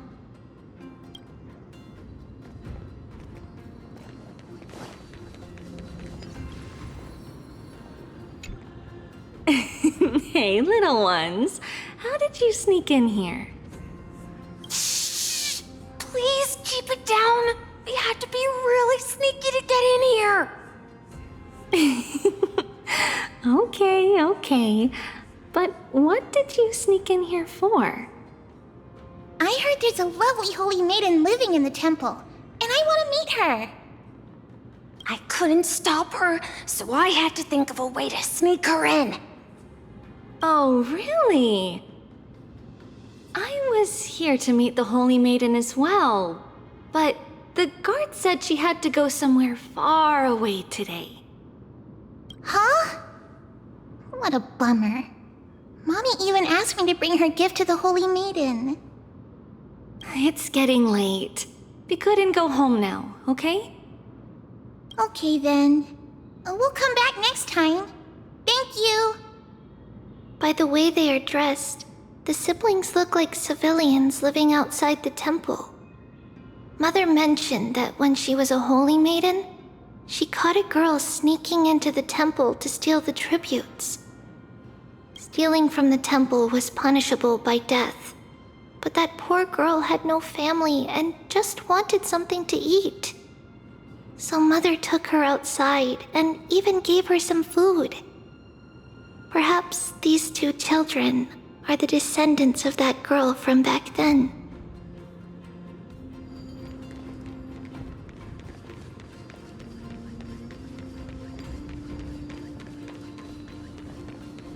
Ah, Lady Maiden. Wait, we are the... whatever. Lady Maiden, you need to dress warmer. It's pretty cold out. Let me get you a blanket. Did we get and go at least old model, like the model that he looked like before? No need to trouble yourself. I'm just going for a quick walk. All right, but please take care of yourself. Your mother made us promise to look after you before she left. It's been a while since I last saw you. I just realized you've grown into such a beauty, just like your mother.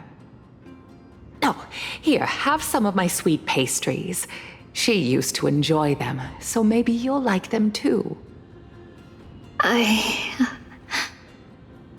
What's wrong, Lady Maiden? I'm fine.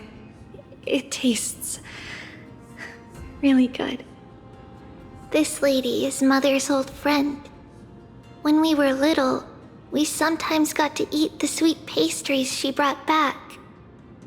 We've always remembered the familiar taste, and only now do we learn where it came from.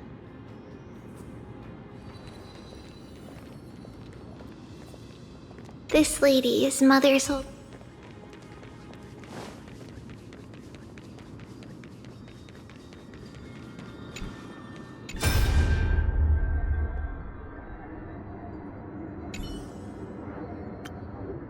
Hey, that person in the rags headed towards the temple just now.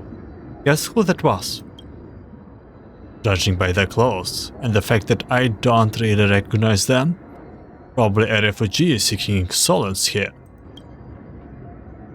That man is the king of Bulsa, former lord of the city. How could that be? His skin and bones. The breeze on the bridge almost blew him down into their ravine just now. They don't look anything like a king. Bulsa, that worship Aquila, the city of gentle breeze. The battle between Nicodor and Aquila wages for so many years. I hear that the people of Bulsa have a long-held grudge against the Kremnons. How do you know him then? That king came to Janusopolis a few years ago, before you had taken office. He knew that Bulsa was no match for custom Kremnos and came in search of a prophecy to save his city. Sir Aquila told him that if he gathered many allies and treated them well, he will be able to overcome the sharp edge of the Blade of Fury. The king of Bulsa trusted every word, returned to his city, and disputed his wealth to win over many small neighborhood cities. The king was convinced that he now has nothing to worry about.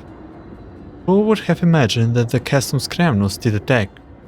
All of the small neighborhood city that has received his blessing were so scattered of the Blade of Fury that they all rushed to surrender.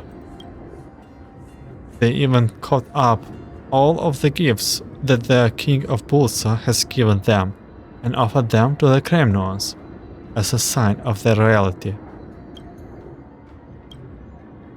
The city of Bulsa fell in days. The poor king of Bulsa, to see a man that cares for his city and people fall so far. Well, that's all because of his blind faith in the prophecy, isn't it? Shh. You want the Holy Maiden Guards to add you to the list of slanderous remarks? Go back on your post. At least there were not too many cities that were dragged into the strife of the Titan like Bulsa was. Like us, hope that those days of peace will remain across the majority of Amphoreus.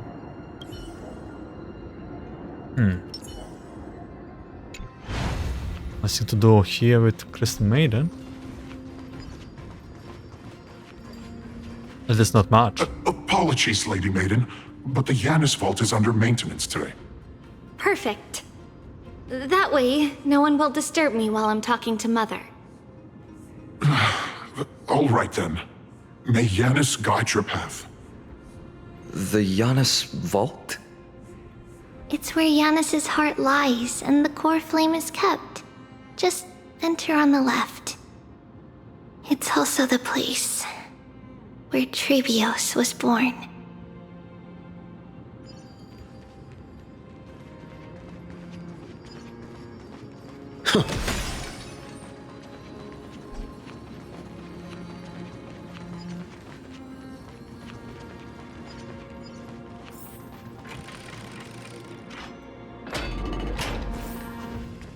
Tribios. What does that name actually mean? The one with 3 lives. Oh. Mother believed our birth was blessed by the 3 Titans of Fate. She named us thus to express her gratitude. Looking at how things have unfolded, fate might have had a role in it.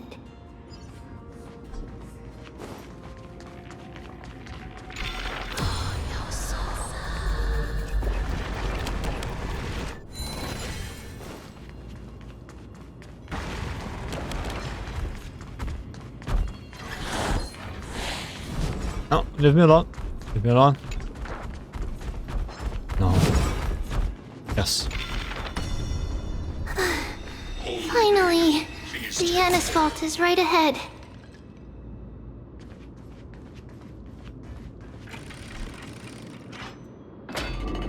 We are in Janusopolis, right? Janusopolis.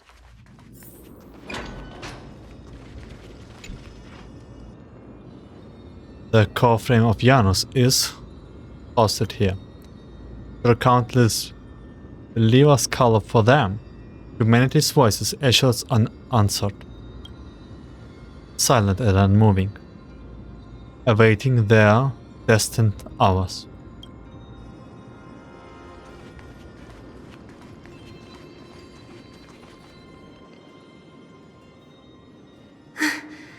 At long last.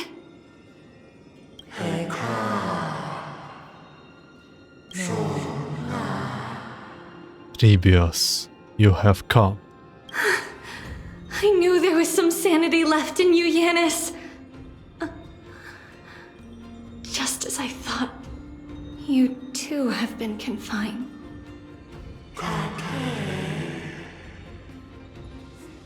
Step forward, and thou shalt bury yourself.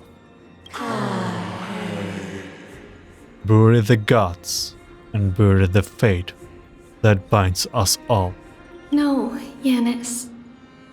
I've come here to take on your fate.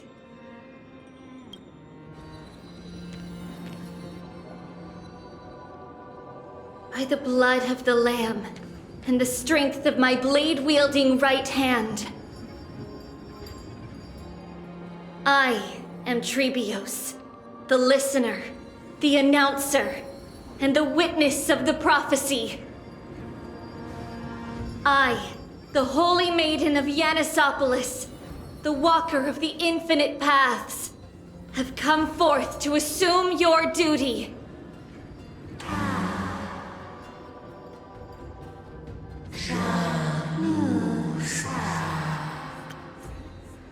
The one who guides the world shall see their soul shatter into 1,000 fragments, akin to glass crashing upon the ground. Just as I wished. This journey promises to be a long one, with 1,000 selves to accompany me. I'll never be lonely.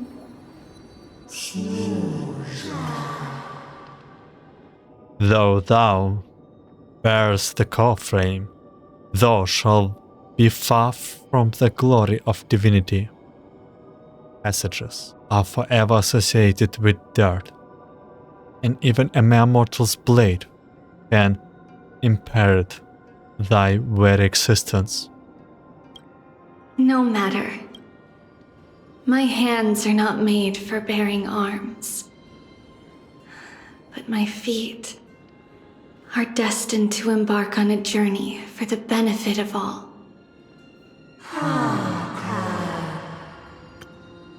Yet the flame chase is a journey of constant loss, among which even life itself has little value.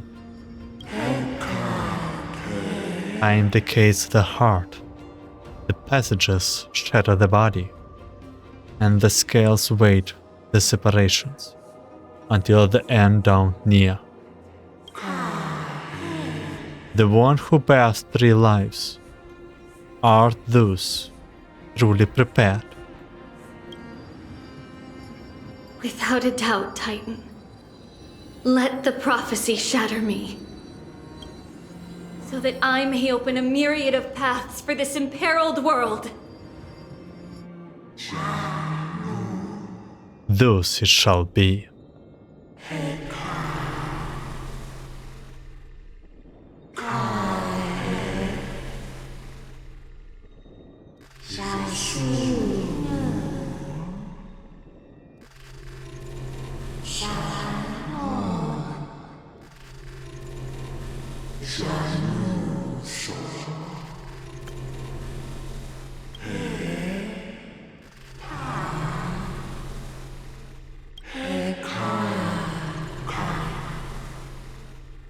Okay, I'm not sure here what this means. Dying Titan, all shall bid farewell to one, and that person alone will witness the miracle. Such is destiny. I thought it's a cutscene, to be honest. I understand, Janus. It's her. Thank you. Now, may you rest well.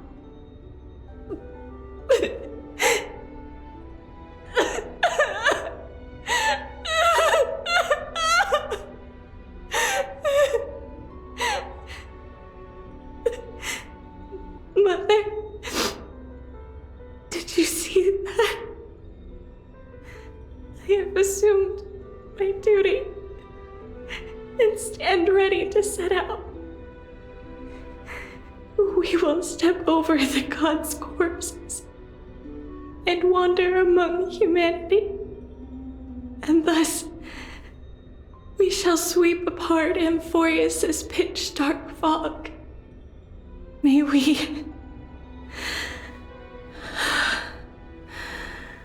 the world follow the myriad paths trodden and reunite at the end of the west wind, where flowers bloom in spring. Mother, I shall see you tomorrow. Who dares lay hands on the core flame? Drop your weapon and surrender at once! I knew this would come. It's opening up! Move aside and get ready!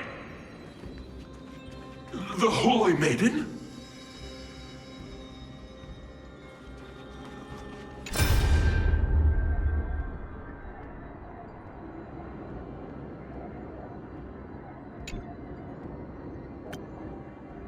Great Maiden, what prophecy have the Fate Titans shown you regarding the fate of Bulsa City? Stern Holy Maiden, the prophecy was spoken loosely. Though I have never met the gaze of 10,000 eyes, I will fight against the blades of a 10,000 enemies. The gentle breeze shall be devoured by the roaring waves. The foolish king spreads all his riches, only to purchase a life as a driver after his nation is conquered. Is it all? That is all the Titan said. What kind of joke is that? The king of Bulsa has traveled a long way for prophecy on how to save his hometown. Are you saying you want to send him off with no hope? Sir Acolyte, you're just concerned that the king of Bulsa will take back the large amount of money he paid in his desperation, aren't you? Holy Maiden, watch your tongue. This is the holy land of the Covering of Janus, not Sacro's den of thieves. There's no need for such an outrage. I have long since lost the so-called prophetic rights of the Holy Maiden. According to our agreement, I'm solely responsible for listening to the word of the Titan. I have never overly pried into how it is that you manipulate those prophecies. However, on the basis of the decades-long friendship, I must give you a word of warning. I do not give people false hope under the guise of prophecy. Otherwise, Fate will place the responsibility for that city's destruction on your head. If you do not wish to be torn to shreds by the countless mournings dead when you cross the River of Souls, I would implore you to act with caution. I understand what you are saying, Mortis. However, the Temple of Three Fates cannot spread despair. You know that I must act for the sake of Janusopolis. Although the fact that you still consider our form of friendship, I must admit I am surprised. Wait, so this is like back then in the past? Walk on the sacred tunnel that I promise you is almost complete. If they attack soon, you will be able to escape with your children. I will cover you from the shadows. It is just, it must be soon. As you know, I'm not a young man anymore. I can already see Thanatos' shadow before me. May Janus guide your path, Codex. Codex? Do not give people false hope under the guise of prophecy. Perhaps that is something that would be beyond even me. Interesting. Those narrow-minded fools credited it, who says, I cannot be a priest, following fate's guidance, to make prophecies. Piece of cake, I would nail it eventually. They're obviously just envious of my potential. I have got more faith in this wall ramping that is their stupid criticism.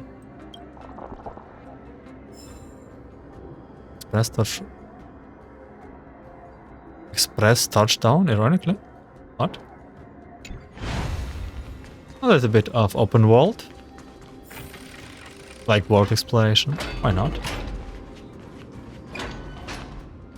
What's happening here?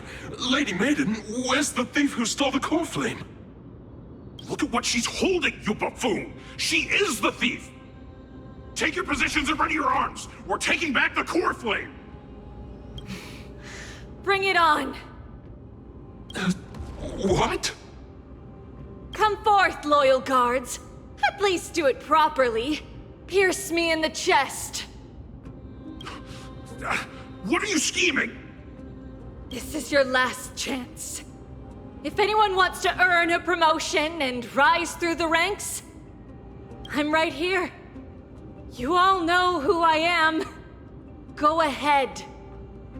However, if there's still any loyalty within you, step aside for the Holy Maiden. Otherwise, by the decree of the Holy City's Codex, anyone who dares to harm the Holy Maiden shall face execution!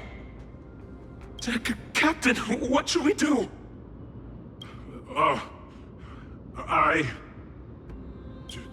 Do it. Kill her! What? If any of you want to get rich, then come with me. Take this traitor's head and wealth will be ours! We can't just stand by and do nothing. Let's move, partner. How's that possible?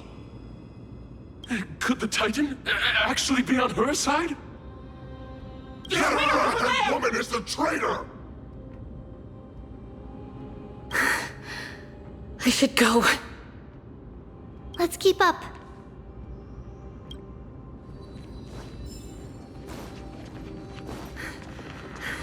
The path is opening up for me.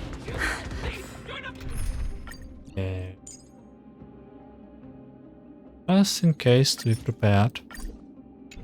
Oh, Janus. Dream 4. Protect me!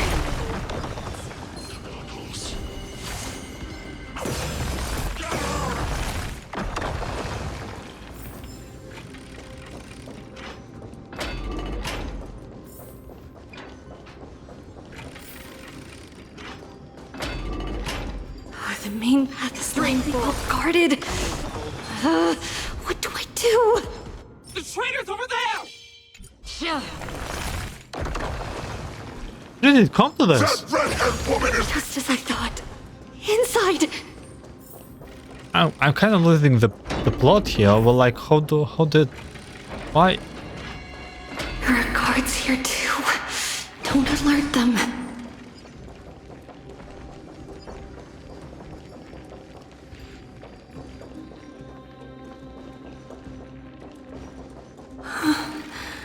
Long last.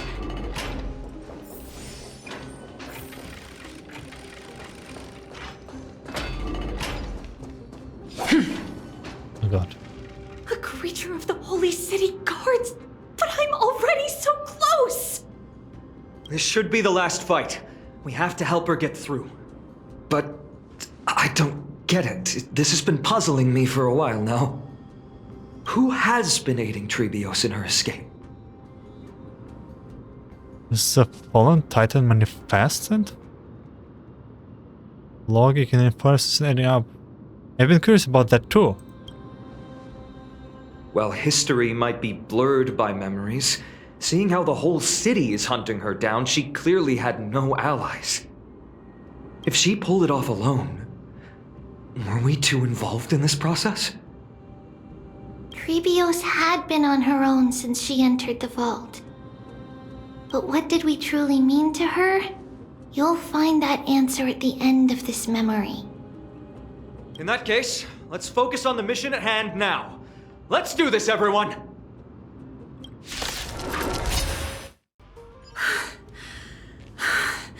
Finally, beyond this gate awaits a boundless world. This is where my journey begins. God of Passages, can you see me? I will complete the path that you started. No response after all. Janus, may you have a good dream. I can't stay here much longer. It's time to leave. Well, looks like this is the end of the memory. Not yet. The question that has been puzzling you. She's about to reveal the answer. This looks so cool. But nothing happened. What was making her or you hesitate at this moment? If she had known this flame chase journey would proceed as the Titan foretold, bringing about great suffering and fatalities, including her own, would she still have chosen to walk through the gate and start her journey? I think the answer is already within you. And you've made your own decision. What? You can hear us? Not really. She can neither see nor hear us. Yet she knew that one day, someone would return to unveil this dust-covered memory. We can never know for sure who helped us back then. But that kindness was forever engraved in our hearts, motivating us to move forward. Time has modified this memory into a special letter, so that we do not forget our original intent. It's a letter written by Tribios of the past and sent to her future self. In this memory, it is Tribios of the future who overcomes all difficulties for her and sends her on a long journey toward the tomorrow where we are. Yes. you'll remember it all. And then find your way back to the gate where everything began. Here, I will set sail toward the distant horizon. Here, you have traveled far on your way home. Such is the maxim that unveils Tribios' fate. You shall shatter into 1,000 fragments and wither on the soil of foreign lands. So, if you ever feel lost, return to this place. I'll keep this memory here for you. Or for me, to embrace it again. Worry not. Though loss is something we've grown used to, our resolve and our pledge are what Tribios will never forget. Each one of us has never failed to remember. Losses are a constant on the flame chase journey, among which even life itself holds little value. The hot blood of the sacrificial lamb will not be spilled in vain, like my mother and I. The libations poured are guaranteed to bear fruit, just as my blade-wielding right hand is not a hollow formality. Surmount the myriad passages of Janus, and we will once again ride the west wind and let the wings carry us far away. So, this is your answer. That's right. In the name of the three fates, I stand by my answer with no regrets. Now, with or without the gods' blessing, I run towards the world's agony. If I can truly pierce through the utter darkness, we will meet again at the end of the west wind, where flowers bloom in spring. Light calendar.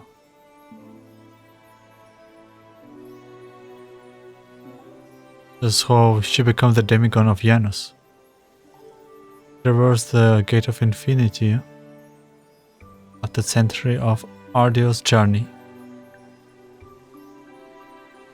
Months of freedom.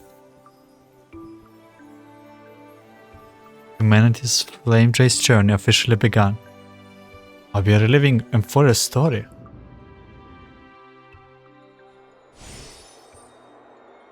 Lady Tribi, do you still think that everything will be fine tomorrow? Yeah, that's what Trianne would say as well. With all due respect, Lady Tribi, you know perfectly well that see you tomorrow is nothing but a white lie. I hope your toughness is not a mask hiding a lonely heart. Cass, that's not a lie. See you tomorrow is the greatest prophecy in the world. Prophecy? Listen, in every corner of this land, every heartbeat carries a prayer for that prophecy to come true. It may be that only a few heroes will bring tomorrow to the new world, but the prophecy of leading everyone to tomorrow belongs to all in Amphoreus. But not everyone has the chance to see tomorrow. How can such words be called a prophecy? Because people believe it will come true, and they are trying hard to hold on to that belief. Even as the world teeters on the brink of collapse, everyone is pressing forward, longing to reach farther and move toward tomorrow.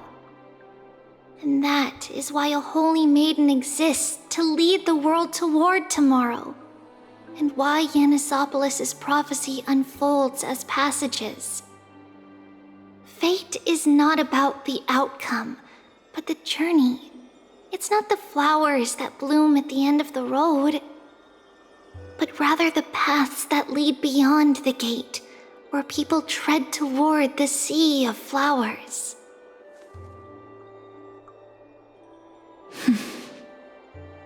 So, Cass, if anything is troubling you, just set it aside for tomorrow. There's no difference between demigods and mortals. The troubles we encounter can only be resolved by our future selves.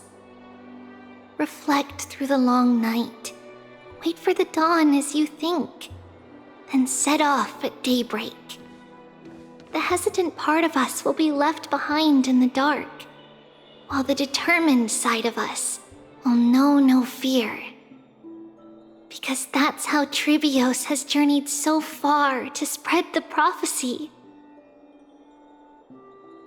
Beckoning the morning sun and the tomorrow it promises to bring. We will now continue the journey and face our destiny. We will step over the gods' corpses and wander among humanity, and thus we shall sweep apart Amphoreus' pitch-dark fog.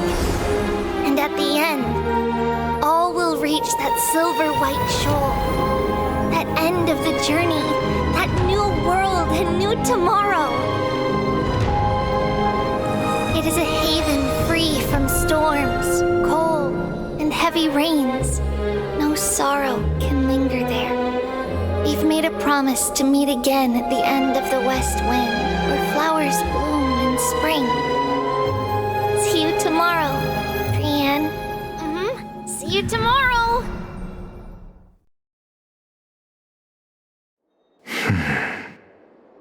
Child of humanity, surely you are not waiting for the arrival of night. Nights do not fall upon Akama. That's why it's futile for you to wait here. Honestly, I didn't expect the renowned Reason Titan to behave like this. And that's all thanks to you. If your soul weren't as prickly as a hedgehog, I wouldn't have to act this way.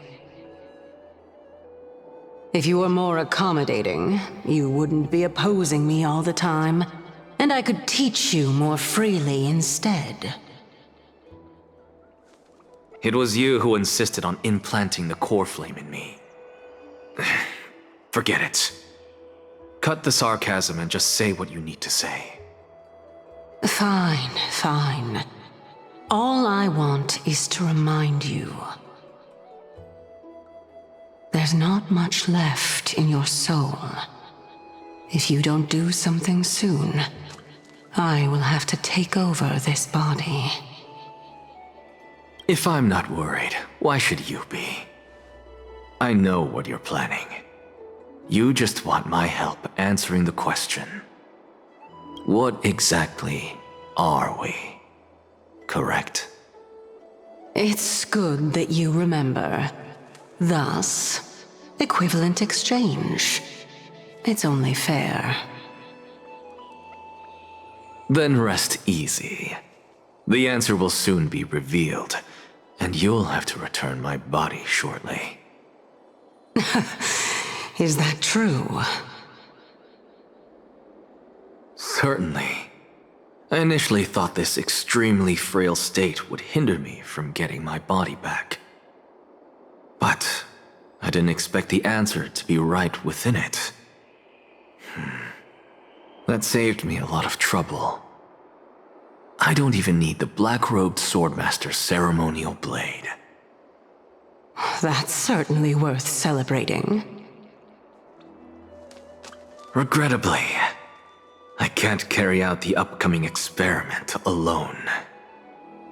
The girl who's walking with death, is she fully prepared? Be patient, Titan. If we're always so guarded, how can death reach us easily? Unfortunately, on behalf of Okima, I must ask you to slow your pace. I forgot about you. My apologies. A child's words are always carefree. I'll just dismiss these words as nonsense from a cheeky child. Come now, conceited performer. It's time to address your relationship with that Titan. What if I refuse? Provocation will only tip Talantan's scales further toward your demise. There's no need to go to such lengths. Oh, monster neither human nor divine. Don't forget that you won't dare kill me. If you snuff out the core flame of reason, what else can you use to stand against the Council? Do you two mind if I cut in? I warned you. Do not interrupt me. I just have been meaning to ask. Does death really matter to you? What do you mean? What I mean is, before I implanted the core flame into your heart, you were already a silent, cold corpse. I'm back. Whew, finally have a moment to catch my breath. Want to chat? Oh god, so much is happening right now. Yeah, Don Hank. Sure, let's chat. It's unusual to see Mem isn't with you. Let Mem rest. They had a thrilling past few days. No idea, I cannot control Mem. Or are they inside the vault now? Since they're not here, let me ask you. Are you really sure you want to take on the trial of Orynyx's core flame on behalf of the Crysos heirs? I'm not sure. I don't think that will work. It's about time for me to level up. We've ended up at this point after all. This is probably a fate that trailblazing can't evade. I don't see any possible candidates from all the characters even I know. You should be extra cautious and watch out for yourself. Based on the experiences of those before you, the trial is no walk in the park. But what concerns me even more is that you'll further bind yourself to Amphoreus. If you truly assume that Titan's divinity, do you believe that you'll be able to lay it down again?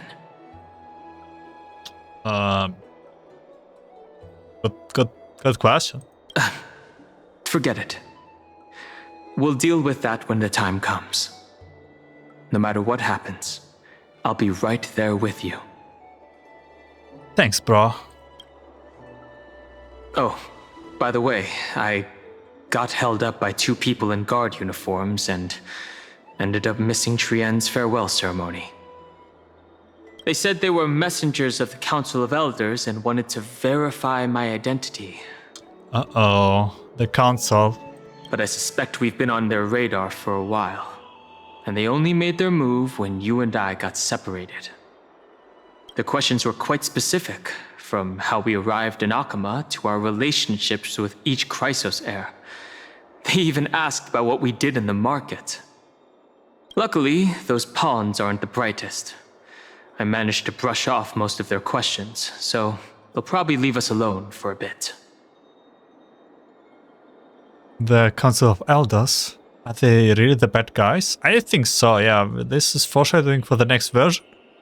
Their conduct is certainly irritating.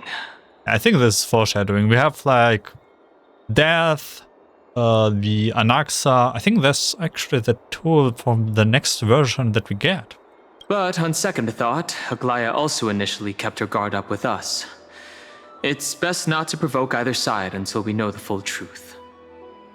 The only thing we know for sure is that some members of the Council of Elders aren't happy with the Crysos heirs.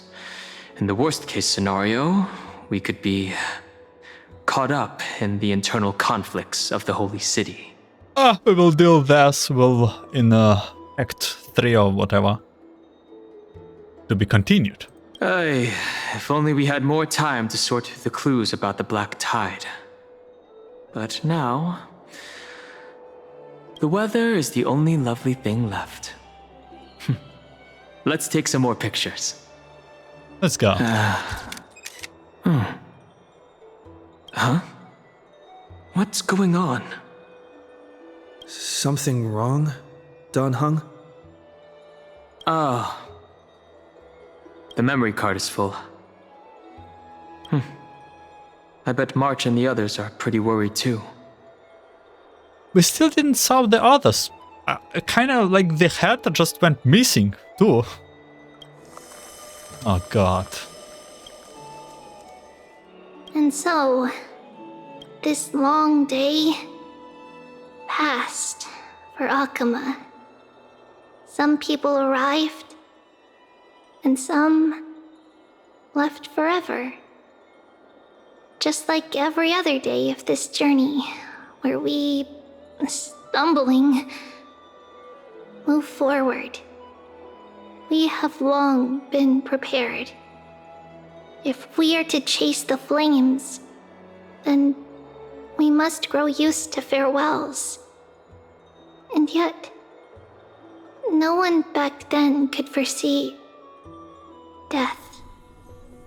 Its arrival would always be so sudden and so momentous. I'm getting goosebumps. Is it us? Is it like foreshadowing for the next version though? Even little Gray, coming from beyond the sky, could not escape the Reaper's two hands. And what people gained and lost in that trial of death was far heavier than life itself. Just like the destiny that the prophecy revealed for Cass. At the end of the Sea of Flowers, the souls of the living shall warm thy fingertips. And after an embrace, there shall be eternal separation.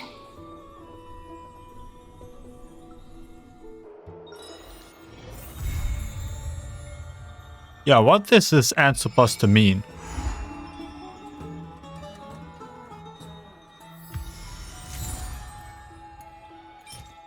And all. And most book stories.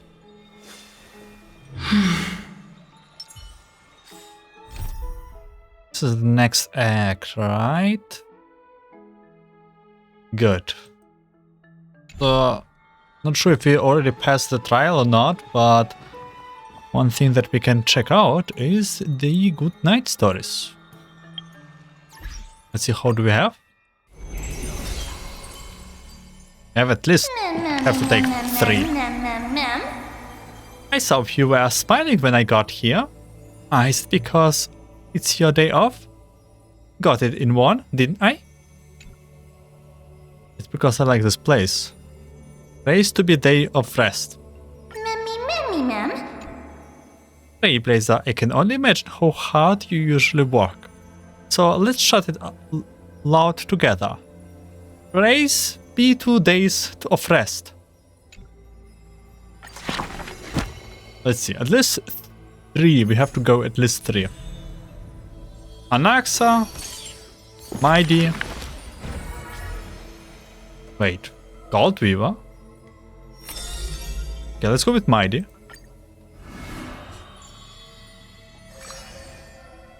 Is Act 3. None may approach that battlefield. The lone army of Kremnos, an obstacle on the flame chase journey. He ordered his troops to stand aside. That was the first meeting between hero and prince.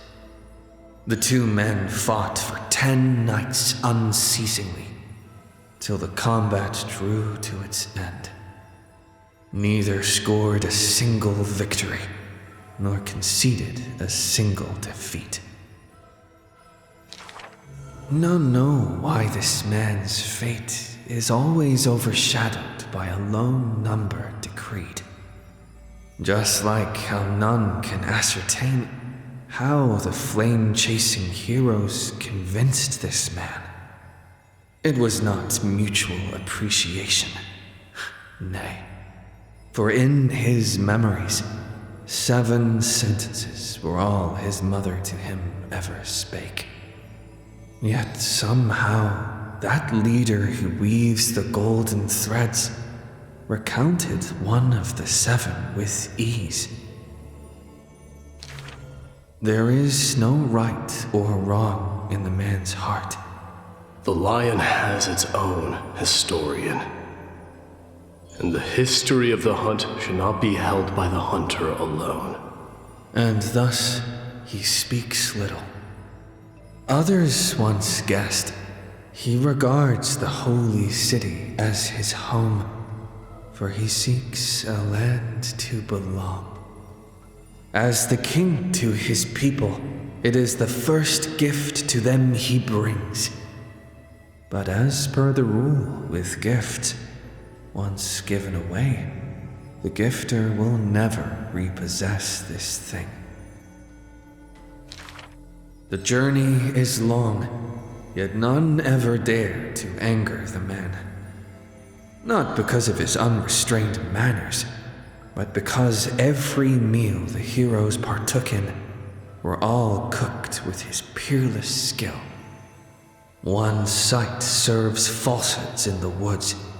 He has relied on scent since young to distinguish guests and obtain gains. Yet there are always exceptions. The man's archenemy often puzzled why their food was always borderline nauseating. He still recalls the day he entered the holy city. One who worships Strife is bound to have rumors rife. Even insects consume each other, and he's no less than the Mad King's kin. It matters little, for the man always considered himself an enemy to the world. He paves the road so that one day his peers would match his anger within. Yet, until the prophecy turned true, none in the holy city he ever did ruin.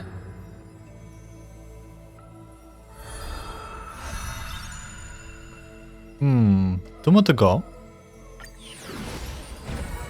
Will this lead all to the prophecies? Okay, Tribi.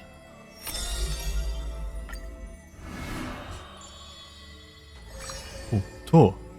Wait. Yeah, 2. Long separation. It's new, right?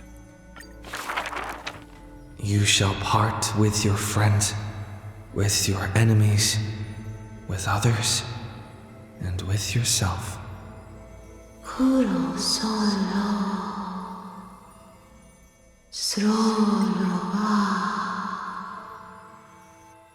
Tribios, you have already swallowed the fruit of fate.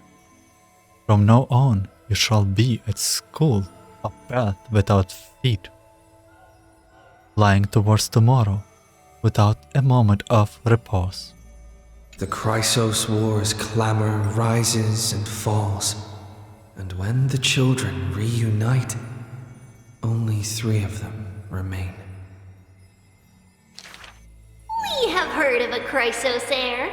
The lively child says.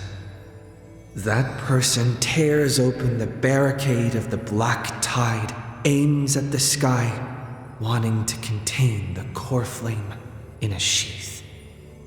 There will always be warriors like me, who believe in and are willing to protect the tomorrow they prophesize. But the crusading Crysos heir never returns. The greedy ones then lift the crown with sharp blades, and by power's lethality, they are one by one slain. We remember a group of bards. The taciturn child says. The bards compose songs for the children's prophecy, and along the corpus of the pillar of stone lay their footprints upon which ballads are carved.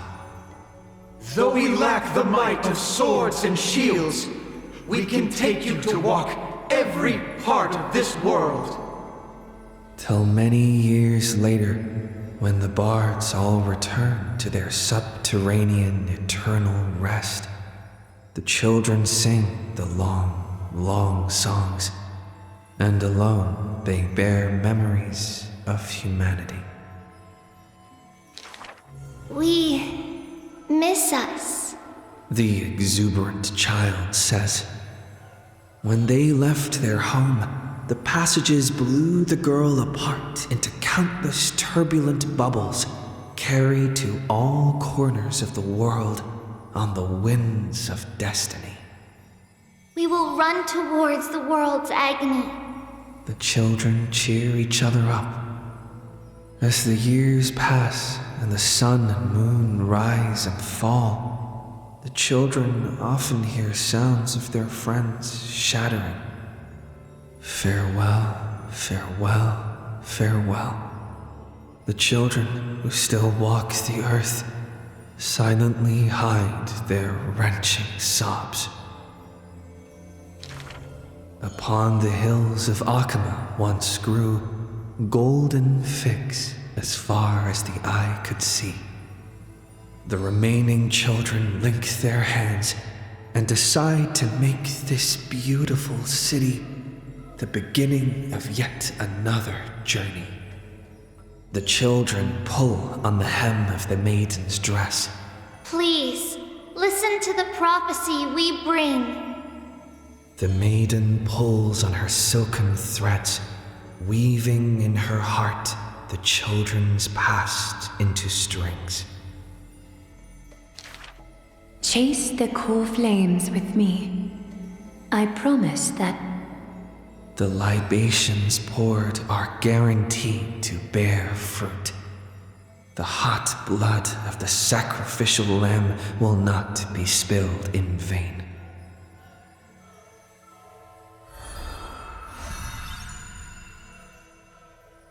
Wait, was the picture always there? Wait, I need to pay attention if the picture changes. Next act. The gentle mother silently dreams and brings to her child a scent from the west wind's shore. Then she quietly departs, and the only words her child hears is a prophecy of forlorn melancholy. The slumber of titans, the fragmented lullaby, the roar of the guards, all merge into a torrential black tide that carries the first demigod from the past to the future. And that was the beginning of this long dream. In this tiny room, she forged 20 years of her memories with time. Sometimes the child does not understand. The gates of worlds outside the window are so numerous, yet why can we not step within? And if one cannot leave the tower, what need is there to gaze into the distance via tones? The mother smiles and does not answer, only using bedtime stories to once again gild another golden sheen of destiny to the Amphoreus of the child's dreams. Alas, the golden light of destiny cannot illuminate the shadows of power and greed. All it takes to rob the child of her only kin is a letter of dark conspiracy. The culprit thought the murder had no flaws, but was unaware that the lamb willingly stepped into the passage's dead end. Before the priest met her demise, the only thing her eyes contained was spite. Yet she leaves her final warmth and hope embroidered into those dolls, leaving them behind for her innocent love. Loneliness stakes nightmares into the child's sleep, and the child hugs those dolls tight. At the very least, we will never leave each other, right? Ornyx softly sighs and carefully lifts the curtain of time, presenting a crystal given in libation to the brave, before the dull, holding a blade. The Titan loves this child born into sorrow, but has no power to erase impending tragedy in the morrow. Only can it dispel the evening wind of the palace, giving the child solace in sweet dreams. The Titan's fading proclamation cannot pull back the string of the girl's destiny. All shall bid farewell to one, and that person alone will witness the miracle. In the holy city adorned with falling flowers, the children recall that prophecy, besides their friend that has passed away. But the girl had already passed through thousands of crossroads and continues to sail toward tomorrow. Oh, for that bright spot beyond is the end of the west wind, where flowers bloom in spring.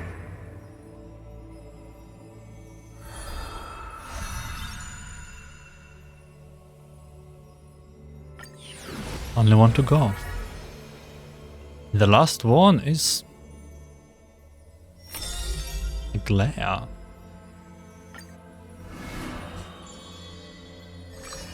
Not sure was.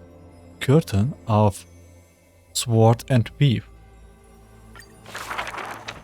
A solo lyre's sound flows along the streets. Oh, my lover, why does your mood change faster than the clouds above? The audience's face is covered in sorrow. Oh, how I wish she has clear eyes that are quick to anger and laughter, and dimples that crease in smiles and frowns. For the maiden he longs for has a body of alabaster and fingers carved by scalpels. In her runs blood of gold and a heart woven from threads. She has neither eyes nor dimples, lacking even a face, for she is a Goliath's garment maker, merely a demigod serf. The gilded dressmaster, the executive of romance.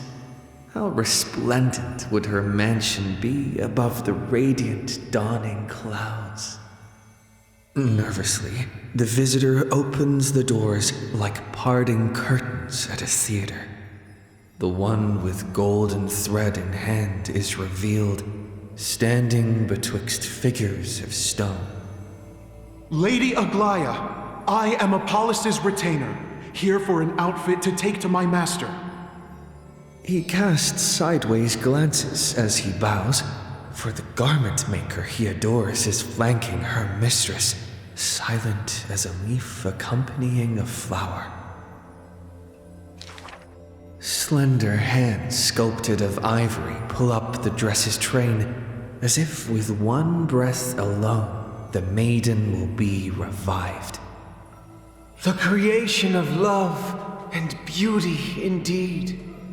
As the visitor thinks thus, his thoughts prickle the golden threads in the room. If you wish to embrace such fantasies, She declares thus on the other end of the golden thread. You must beware of the scissors that can pierce through the chest. In the ancient theater, there are thousands of plays, millions of shows, where even the god of romance was once an actor. The weaver below the stage savors the show for inspiration. The ostracized poet finally returned home. The adoring lovers separated by misfortune. The hero betrayed fires his deadly arrow into the traitor's heart. The thread known as romance is knit by all beings, by all love and hatred, beauty and sin, memories and prophecies. All that occurs are clothing indeed. Look, the despondent servant buried his love. The dressmaster plucks it up, and into the garment maker's dress she weaves. The elegant garment makers once had beautiful faces, some as knights with swords, some as impassive priests, and put on pantomime after pantomime in the golden thread's light, till the stage shook in the storm, and the black tide tainted the dancers' skirts. She wiped clean their visages, and instilled armaments instead of silk. Use the needle and thread as your sword. She requests the servants who cannot answer. The garment makers are elegant still. They turn bloody and stained slaughter into lithe rondos, for only then can they still dress in new gowns. Only then can romance survive into the morrow.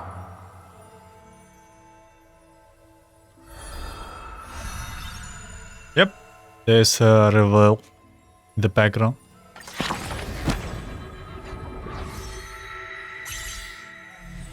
And so we progressed a little bit further here. Whom am I missing? Yeah, through all the acts, I decided we will be doing it at the end. All the stories are really, really old. I haven't had enough of them yet. Oh, that reminds me, I forgot to ask an important question. Trailblazer, how old are you? I don't know, a couple of years? I forgot. It doesn't matter. No way. How will I know what gift to get you? Can you just make something up? But I'm so happy that the moment I stepped into the sword I met you, Trailblazer. Very Paimon vibey. This way, every moment of my life will be recorded by you, Trailblazer. If you ever write a book about me, it will be a thick one. What is there about for us to talk about it already known everything? But my past is crushing weight, shrouded in darkness. That kind of life won't fool me. That kind of line won't fool me, Trailblazer. Just looking into your eyes for a second is enough to tell you are a very simple person. I have stealth. I'm not sure if person with Strelron is a simple person, but I can take it as a compliment. Close the book. By the way, the map is here. Just noticed. Yeah, we will go through all of this. What do we have? Some rewards to claim. I haven't done a lot of this, so there's still a lot to be done here. So I'm not sure how to divide the next act, but we just have to see. But that is the closing of this second act. I will be thanking you for watching and listening. I wish you a good day, night, afternoon, and see you in Act 3 of Amphoreus. Take care.